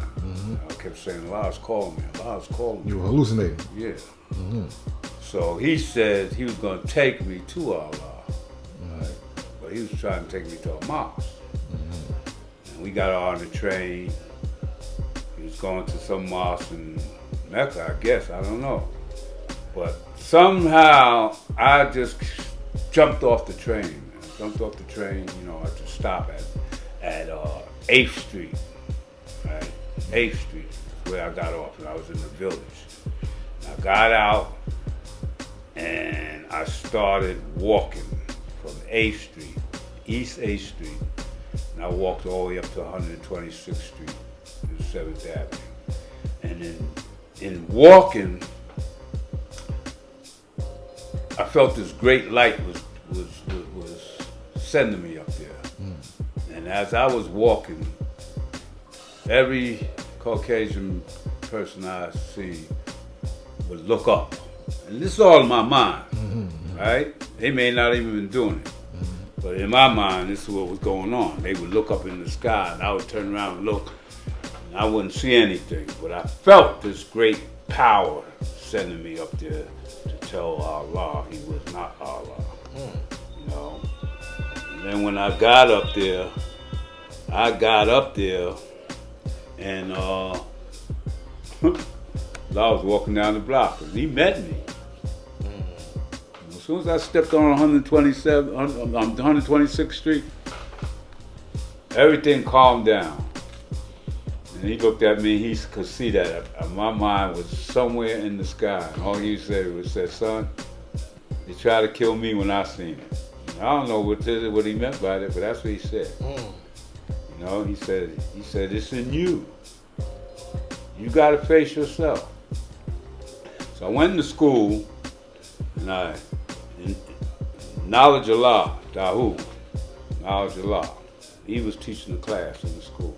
This is the one responsible for the enlightenment, yeah. Yeah, he was teaching the class in the school.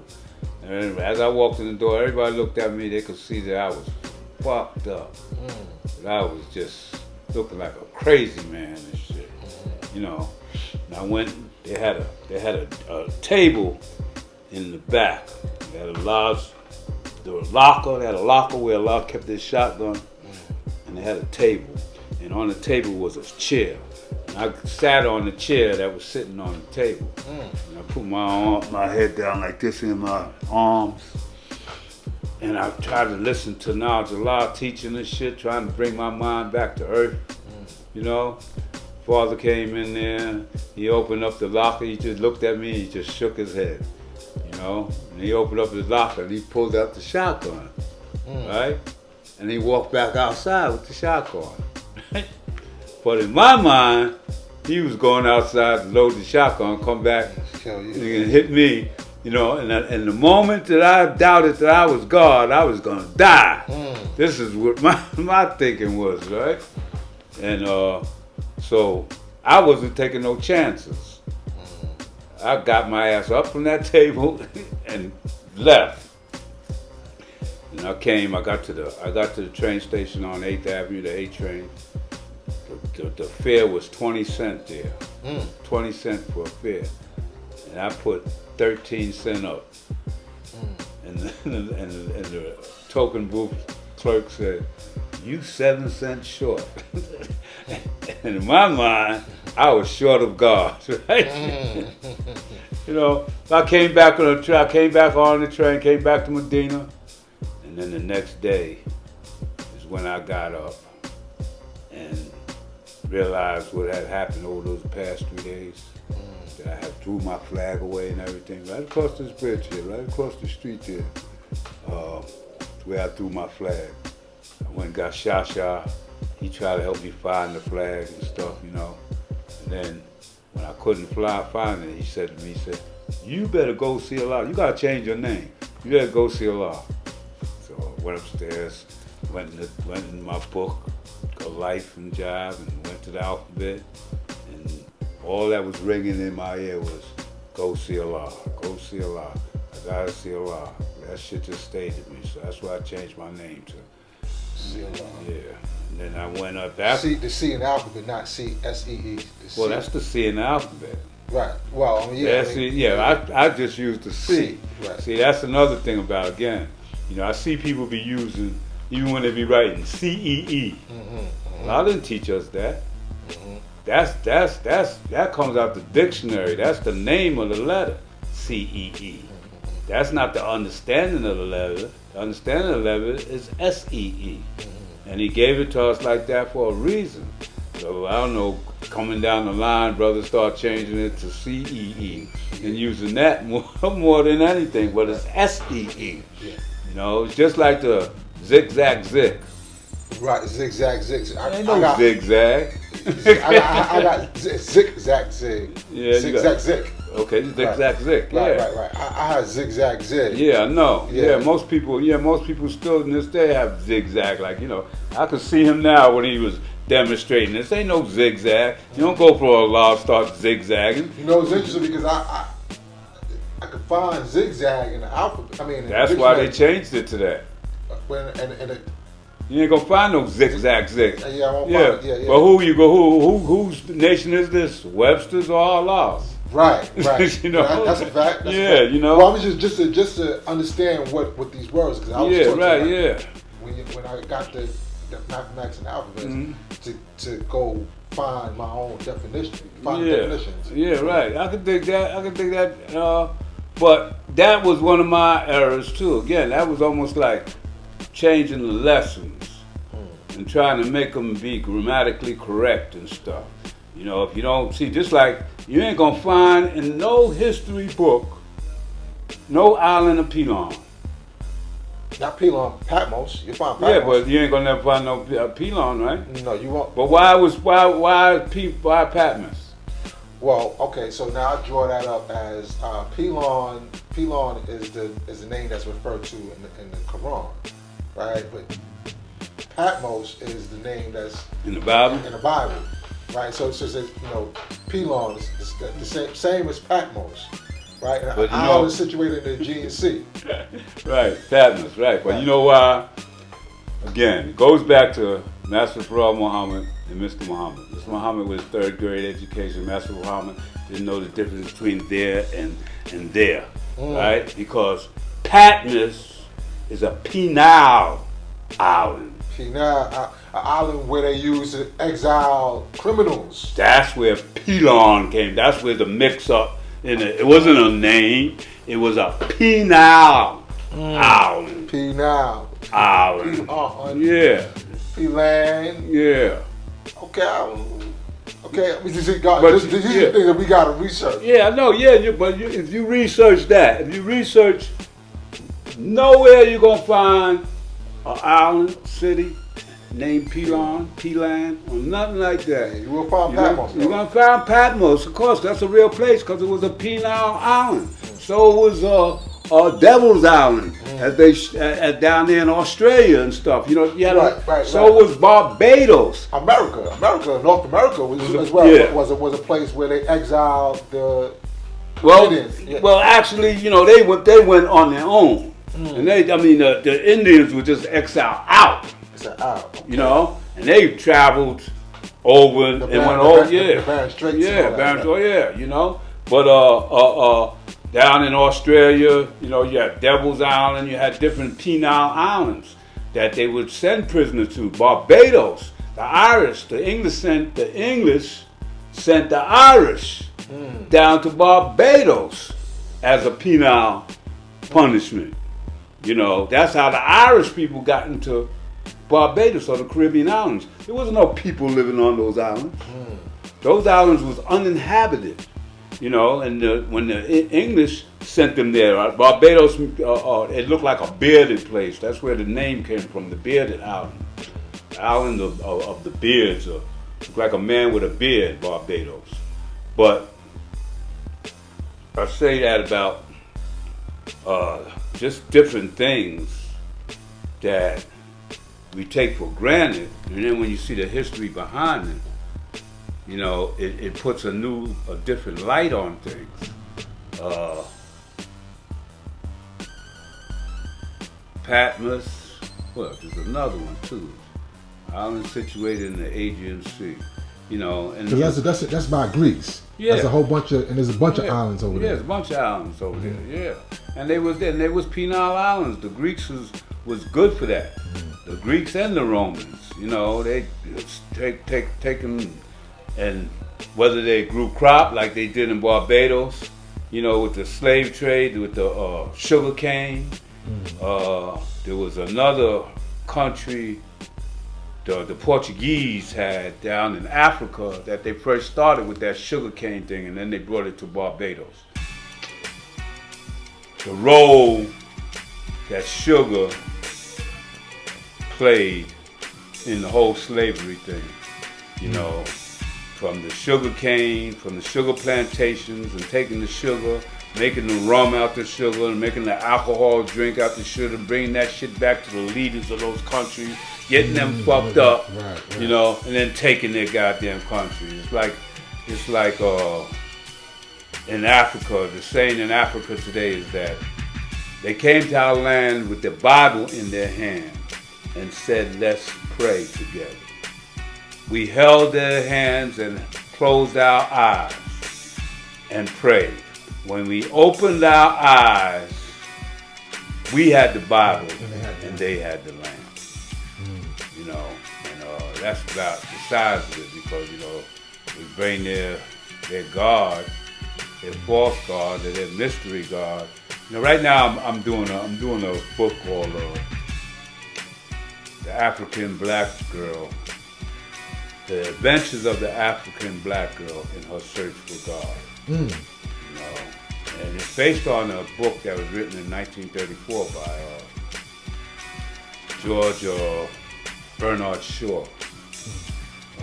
The Black Girl was called The Black Girl, Adventures of the Black Girl in Her Search for God. And it's so enlightening, because it has to do again with the Irish, you know, because the Irish was the first ones that the English jumped on, you know, in their battle with Ireland and Scotland and shit like that.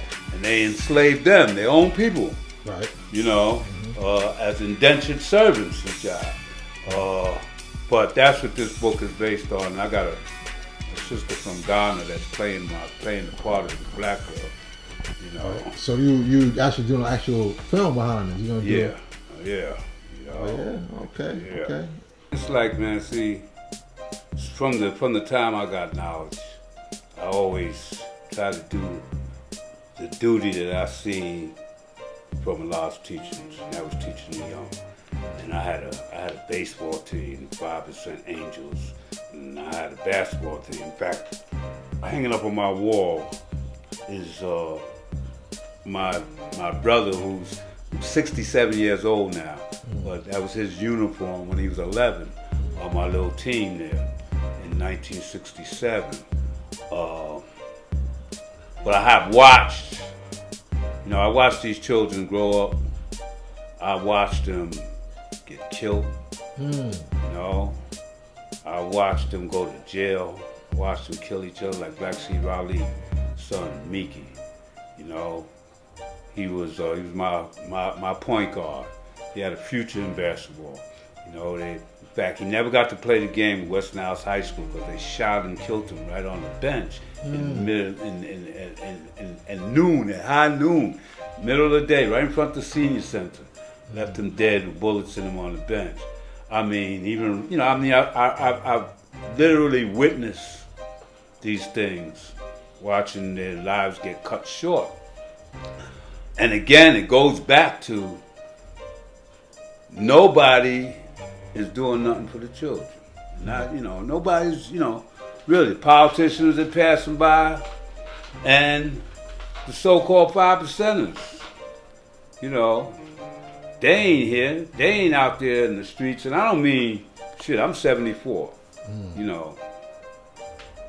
I ain't got no business out there in the street teaching, but I will be, you know, and I do. I mean, I left two brothers, my man Kojak and L, we laughing and joking, and I left them across this little bridge here, and when I came, I heard shots, and then the next thing I know, both of them is dead, along with a older guy, Mr. Brown. It was a triple killing. He got shot. The older guy they thought was me because everybody knew I just left him, you know, and so I had to rally out here for that, to do something. Nothing get done, you know, because see, this is, Allah told me in May 1969, the last parliament that he was at, he's walking down, coming down the stairs, and I'm coming up the stairs late. He stops at the Bannister in Mount Morris Park. He said, "You're late again, son." He said, "You're going to be late for something that's very important." Right?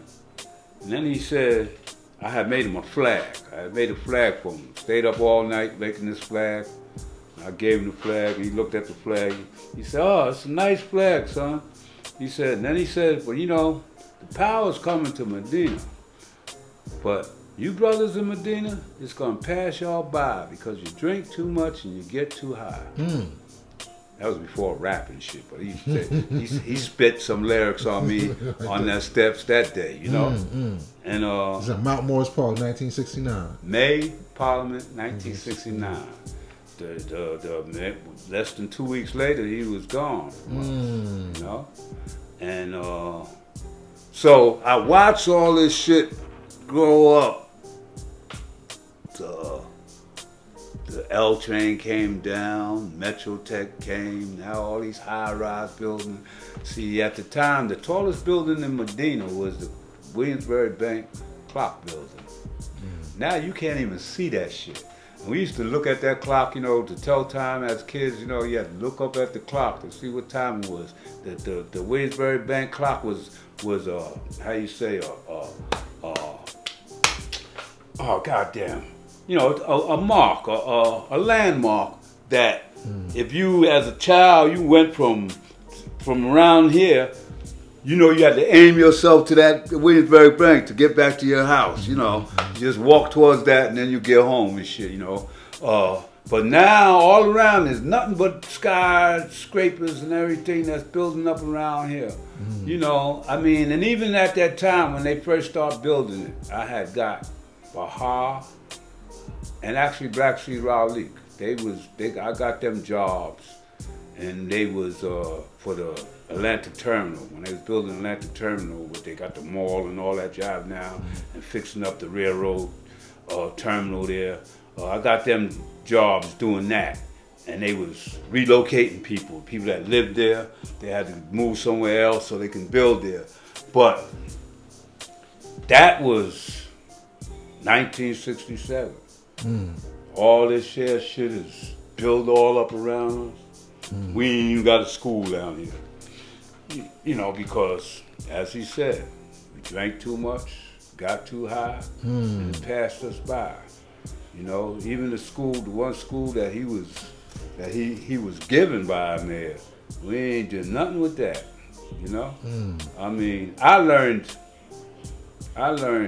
taught myself the Arabic language because at that parliament, at that 67 parliament, that April parliament, there was two Muslims there, and Allah told them he was going to bring them back to teach us Arabic. And when he got to school, that was one of the things that he wanted to have taught in there, you know, and that was never done, you know. I mean, yeah, you ran those brothers out, ran the Urban League out of the school. Yeah, they ran them out, you know, because it was the same way like we quit school, or, you know, at least I did, you know, because trying to teach a 5%er back then, that when he was, know how to beat these young say today, I already know. Mm-hmm. You know, that's how we was. That's how the young usually is. Yeah, can't tell them nothing. Right. Can't tell them nothing. And that's how we was with the Urban League teachers. And then the brothers start teaching each other in the school, which was still a good thing, because, like I said, they went from the Street Academy to Harlem Prep into a major university. Dumar, Amar Education, Umala, and a few other ones, you know, really took advantage of that program. Jarrell was one. Jarrell wound up going to a college in Pennsylvania. And all this was given to us by Time Life. The magazine Time Life Corporation. Okay. They was supporting us with that type of program through the mayor's office and stuff, you know? And I mean, those are the type of things that he brought into existence for us. Just because of what he did in the city when Martin Luther King got killed. Right. Otherwise, that shit would have just blew up. We probably wouldn't even have. We probably wouldn't be sitting there if it don't be for Allah stopping the riots and stuff. 68. In New York City. That's right. You know, but I mean, it's not about religion. Well, we had because I don't mean to cut you, but we had a school because Martin Luther King was killed in 68. But we got to school in 67. Yeah. So, but we got to school first. Got to school first. Right. So you're saying it wouldn't have happened if? What I'm saying is, if Allah don't save the city during that, everything would have blown up, right? The whole. Oh, you said they would have came. Yeah, everything would have blew up. The whole goddamn, you know, you had the Vietnam War going on. You had all this shit. There would have been no civilization. You know, if New York would have blew up there like they was blowing up in all them other cities at that time, you know, it would have started something that would never have, you know, it would have ended, but it would have ended civilization as we know it today. For real. I mean, it just was, it was that crazy at the time, man. It was that crazy. If you don't have us in the street trying to civilize people who was really going nuts out there, man. I mean, because, how you say, a sign of it, when they first took him out of Manawan and took him to, not out of Manawan, they took him out of Bellevue. And the lights went out in the city. And people start going downtown to riot and stuff like that, you know. That was something in itself, you know. So, and that was in 65, you know. And that what led up to 68, you know, when people was waking up to the treatment of us, you know. That job would have just been really out of hand. Build on this picture right here. Oh. Okay, now I said you always got a lot of history with you, God. You know, like, you know, who were these people? This is Divine. This is the brother I was teaching named Allah Love. Of course, this is Allah. This is Jamel. And this is me. Oh wow. That's me right there. Is this somebody? This not somebody standing behind you? No, that's my Russian hat. Okay. So all the pictures are a little distorted. Yeah. You see, this is me here. This is Jamel. This is Allah. Allah got a picture in his hand. Right? That picture that he has in his hand is me, Allah, and Jarrell. This is Allah Love. That's the picture that he has there. Is of you. Of me? You have that picture? This picture No. that he has? You don't know where it's at? That's the whole history of this picture. This picture was taken with his camera. It was a Polaroid camera. Didn't have no negatives. Right? It was a Polaroid camera when he took this picture. I had brought him up here to meet Allah. You know? In the background you see the poster of Muhammad Ali's fight with Henry Cooper. Is who he was. Who that poster was. Muhammad and says somebody. It's Henry Cooper. You can see the C. Okay. But that's what it is. That was his last fight before he got suspended. You know, he had the fight in 1967 or 1966, and then they didn't lift the suspension until 3 years later. When we was standing around here talking, I remember the father saying he would never see him fight again. He said, I'll never see him fight. And this is in 67. 67, wow. Yeah. So he didn't get the license back until... Back to 70. 70, wow. Yeah, to 70. So I'll never see him fight again. I'll never see him fight again. Nobody knew what he was talking about when he said that. No. But yeah, I had Jarrell is taking this picture. Jarrell is the one that's behind the camera in this picture. But it's his. It's his camera. It's his camera. This is my man, Allah Love. He lived right across this bridge here. Okay. In that building there. That's where he died, right in front of that building. Oh wow. You know. He got killed. Yeah, Allah was a trackman, man. He worked for the transit at night. And like I said, we had our little office down there across the street. He worked for this revolutionary. He was part of our program, revolutionary program. And then he was also a gangster. When I say he's a gangster, because him, Bobby Franks, Keith, and Harold Abogati, they went around sticking up drug dealers. And they had a contract on all four of them. And me and him we were standing on Myrtle Avenue talking. And as we was talking, he looked up the block and he seen the car coming down the block. And he just broke, he ran. And when he ran towards this very street right here, he ran towards Navy Street, and then he broke down towards his mother's house. And the guys jumped out the car, they got down on like soldiers, and they got down like that, and they shot twice, hit him in the back. He fell right there in front of his mother's window. You know? In front of his mother's window. Yeah. Yeah, his mother lived in that building on the 3rd floor. And he's trying to make it there, I guess. But he collapsed right there in front of it. You know. But that was October 1970. You know, and the thing, he had went on a mission prior to that. The last Parliament, the September Parliament, he got up on the Parliament and he told everybody, he said, man, that if anybody messing with heroin and stuff, he was gonna take their life, take their head. That was the words he used. That's what Allah Love said. That's what Allah Love said.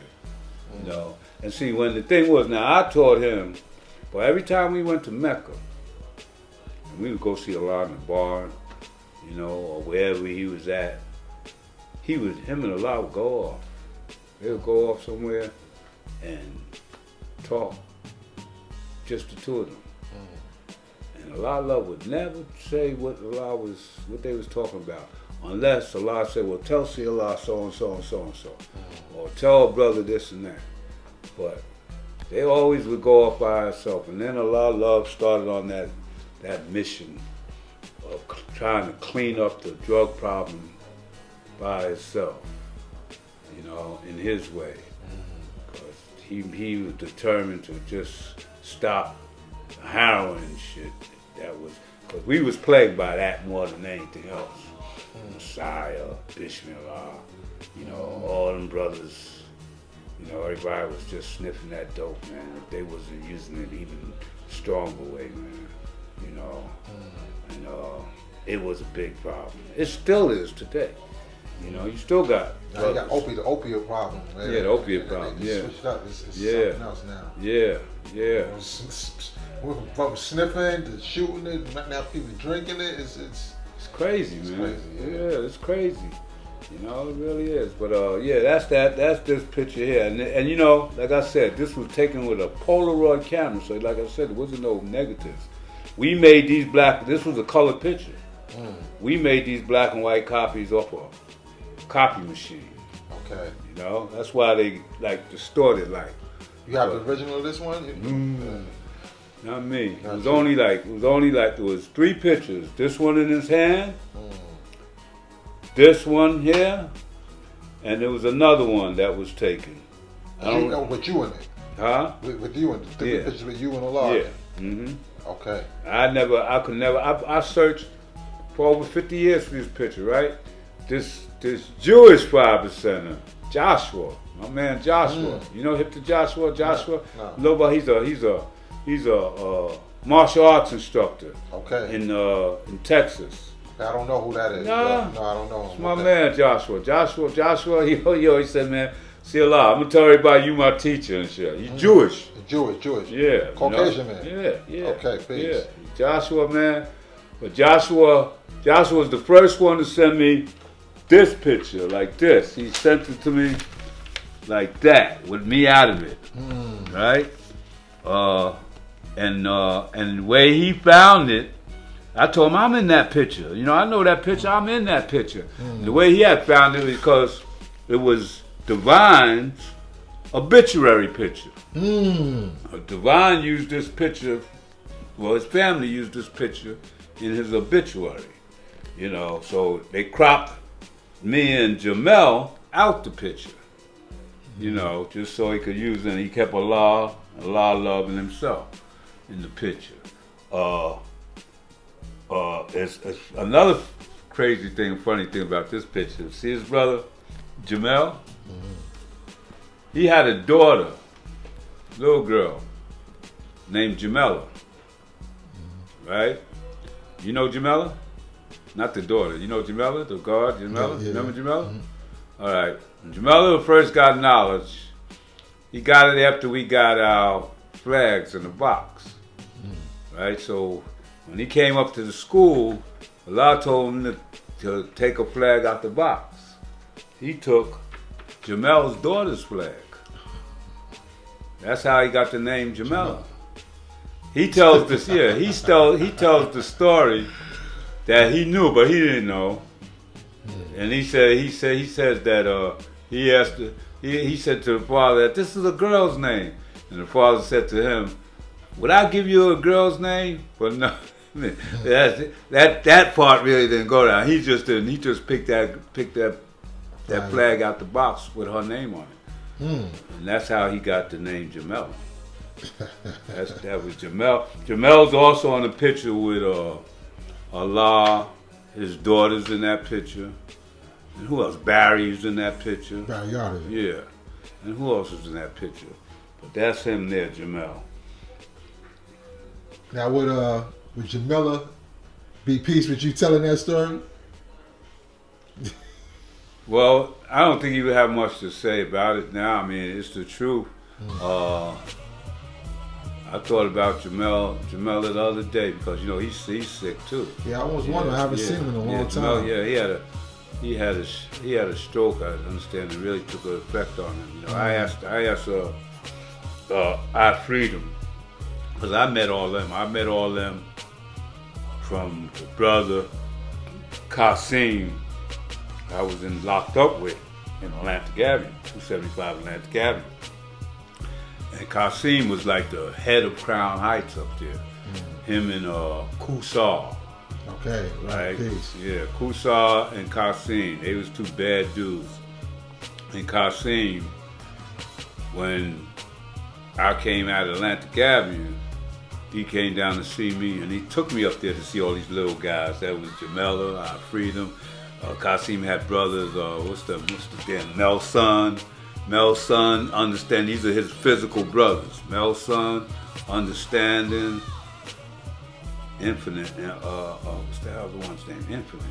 Infinite. One of them got a name of a star. What's that goddamn star? Sirius. Sirius. Yeah, Sirius. Yeah. Right. All of them. They was little guys. When I say little guys, they was like 14, 15 years old when I met them up there. They when Qasim, brother. Qasim got killed, but he was like the big brother of all of them up there in Crown Heights when I first got, came out and went up there with him. That's how, Jamela and them came around. I freed him in Sirius. I don't know what's up with Mel Son. I ain't seen him in a long time. That's about Mel's son. Dr. Mel, Blacksy, Kanye's old dad, or? No. Oh, okay. No. You talking about the Mel Son be up at the school? Yeah. No, not him. He wasn't around then. Okay. Yeah. I met him. And when my woman was in one of them drug programs he was in. Yeah. That's how he got, that's how I met him, that Mel Son. But this is Mel Son. It was Mel Son, Qasim, Mel Son, Understanding, and there's another brother. He had a bunch of these little brothers. And Jamela hung out with them. I freed him. Who else was up with that part of that crew? There's a bunch of them little dudes, man. I would go up there, and hang with them. I was a little older than them, not much, but when you're younger, those 2-3 years seem like so much. Right. Okay. Well, God, you got a lot of history on. Next time, we can build on some, because I know you put up these pictures, and I'm like, wow, where did God get this picture from? Or, what's the sign? I want to know more about it. Yeah. You just gave, because you wrote a little piece on Facebook about it. Yeah. But what you just gave me here wasn't. Yeah. It's not on Facebook. No. You know what I'm saying? So I appreciate that history. Yeah. So next time, maybe you pull out some of the.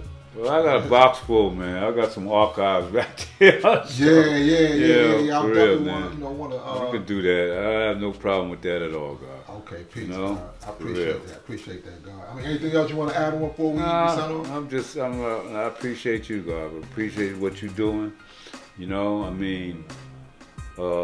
Because recorded history is the best kind of history, for real.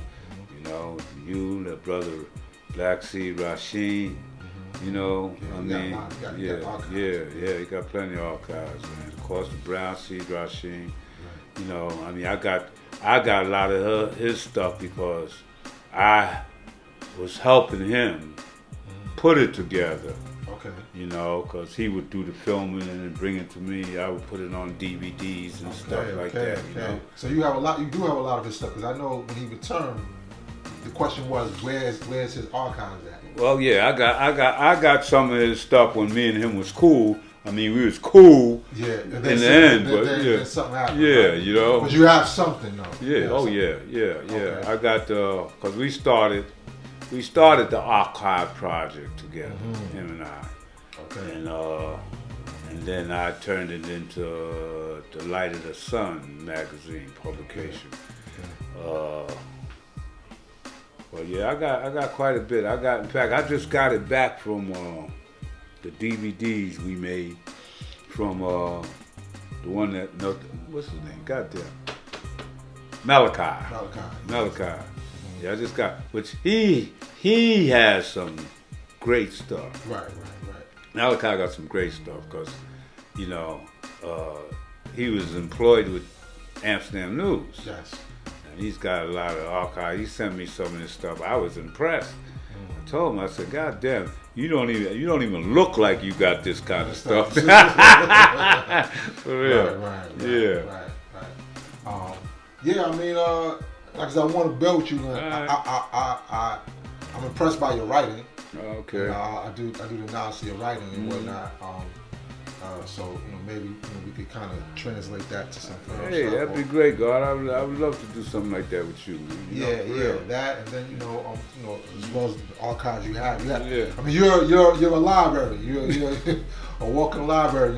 Like a museum. So whatever I could do to help preserve that. Yeah, that'd be great, man. That really be great, man. Cause I'm a hoarder. You're a hoarder. Okay. You know, I got some stuff, and I would love to get rid of it by preserving it. Really, you know, because if I preserve it, then I can get rid of some of this paperwork and all that I got. You know, So I definitely want to add on with you. I mean, I'm also working with. Do you have any history with Jamel Shabazz?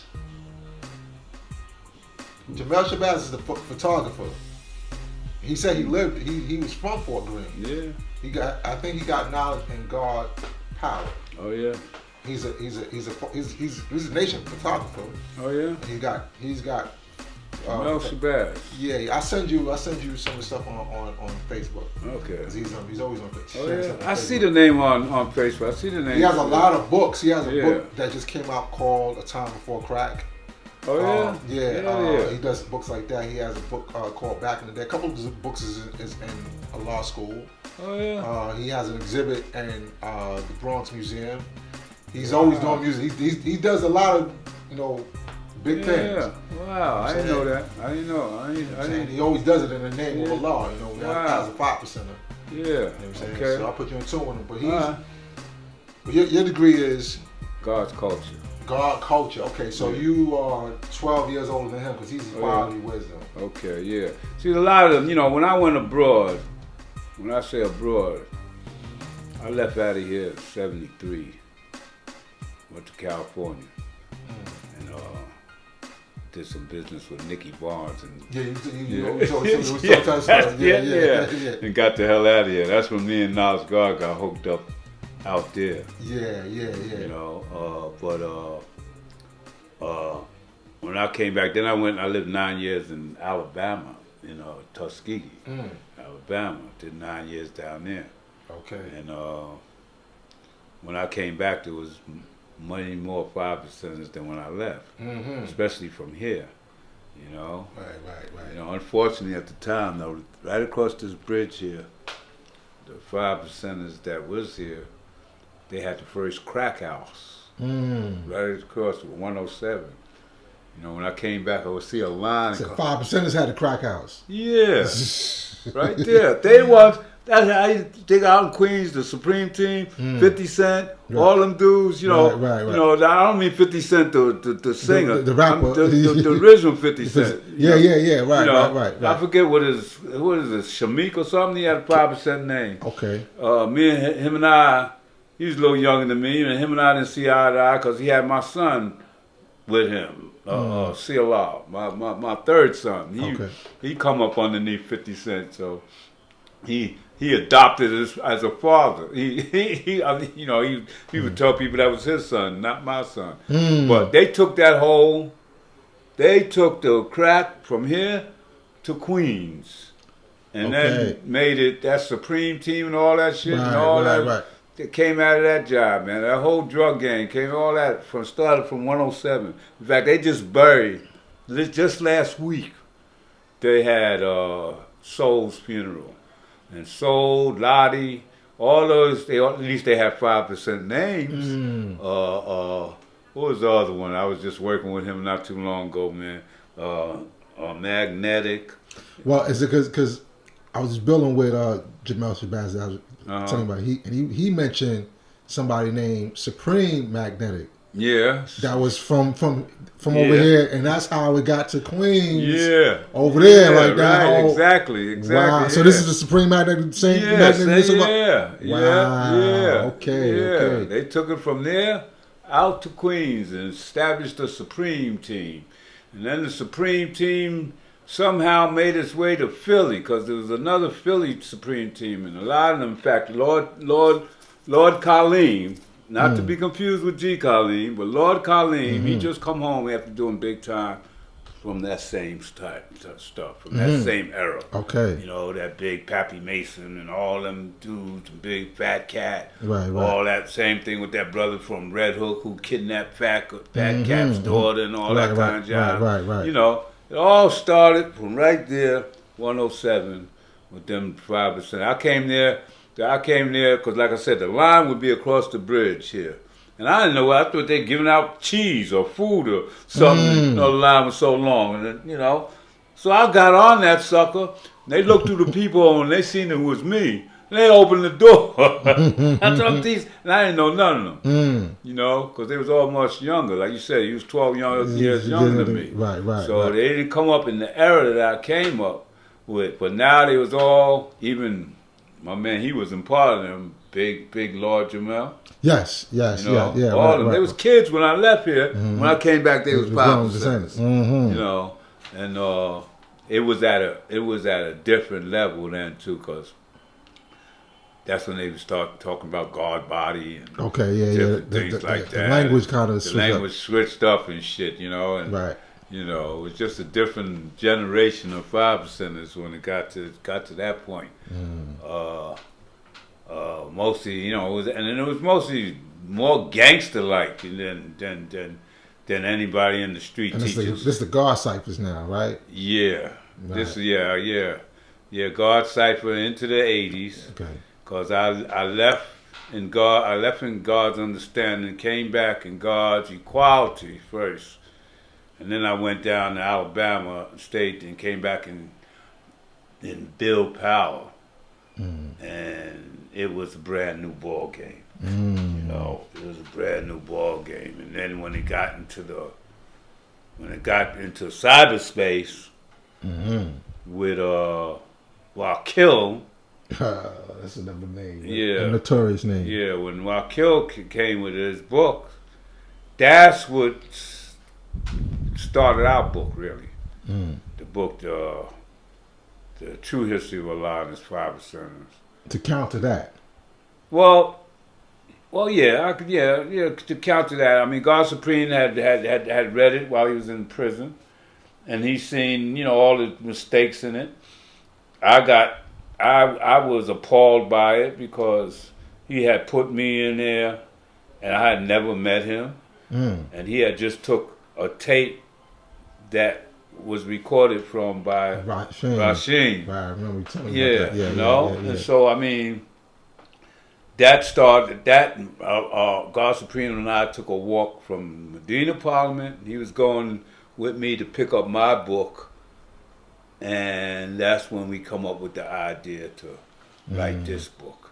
And then we had. Did you go to any of them conferences we had? We had 4 conferences when we did that book. I didn't. Yeah, we had 4 conferences, which was really good. We had these 4 conferences over in we was in that Harriet Tubman. We was at that other school up on 135th Street or 134th Street, and we had held them conferences, and we had what they call scanners there, and the scanners was, you know, the people to make sure that everybody was on the same page and everybody told their history right and exact. You know, like if a brother was saying something and another brother was there and he was saying it and the brother would say, oh, no, it didn't go like that, it went like this, and you know.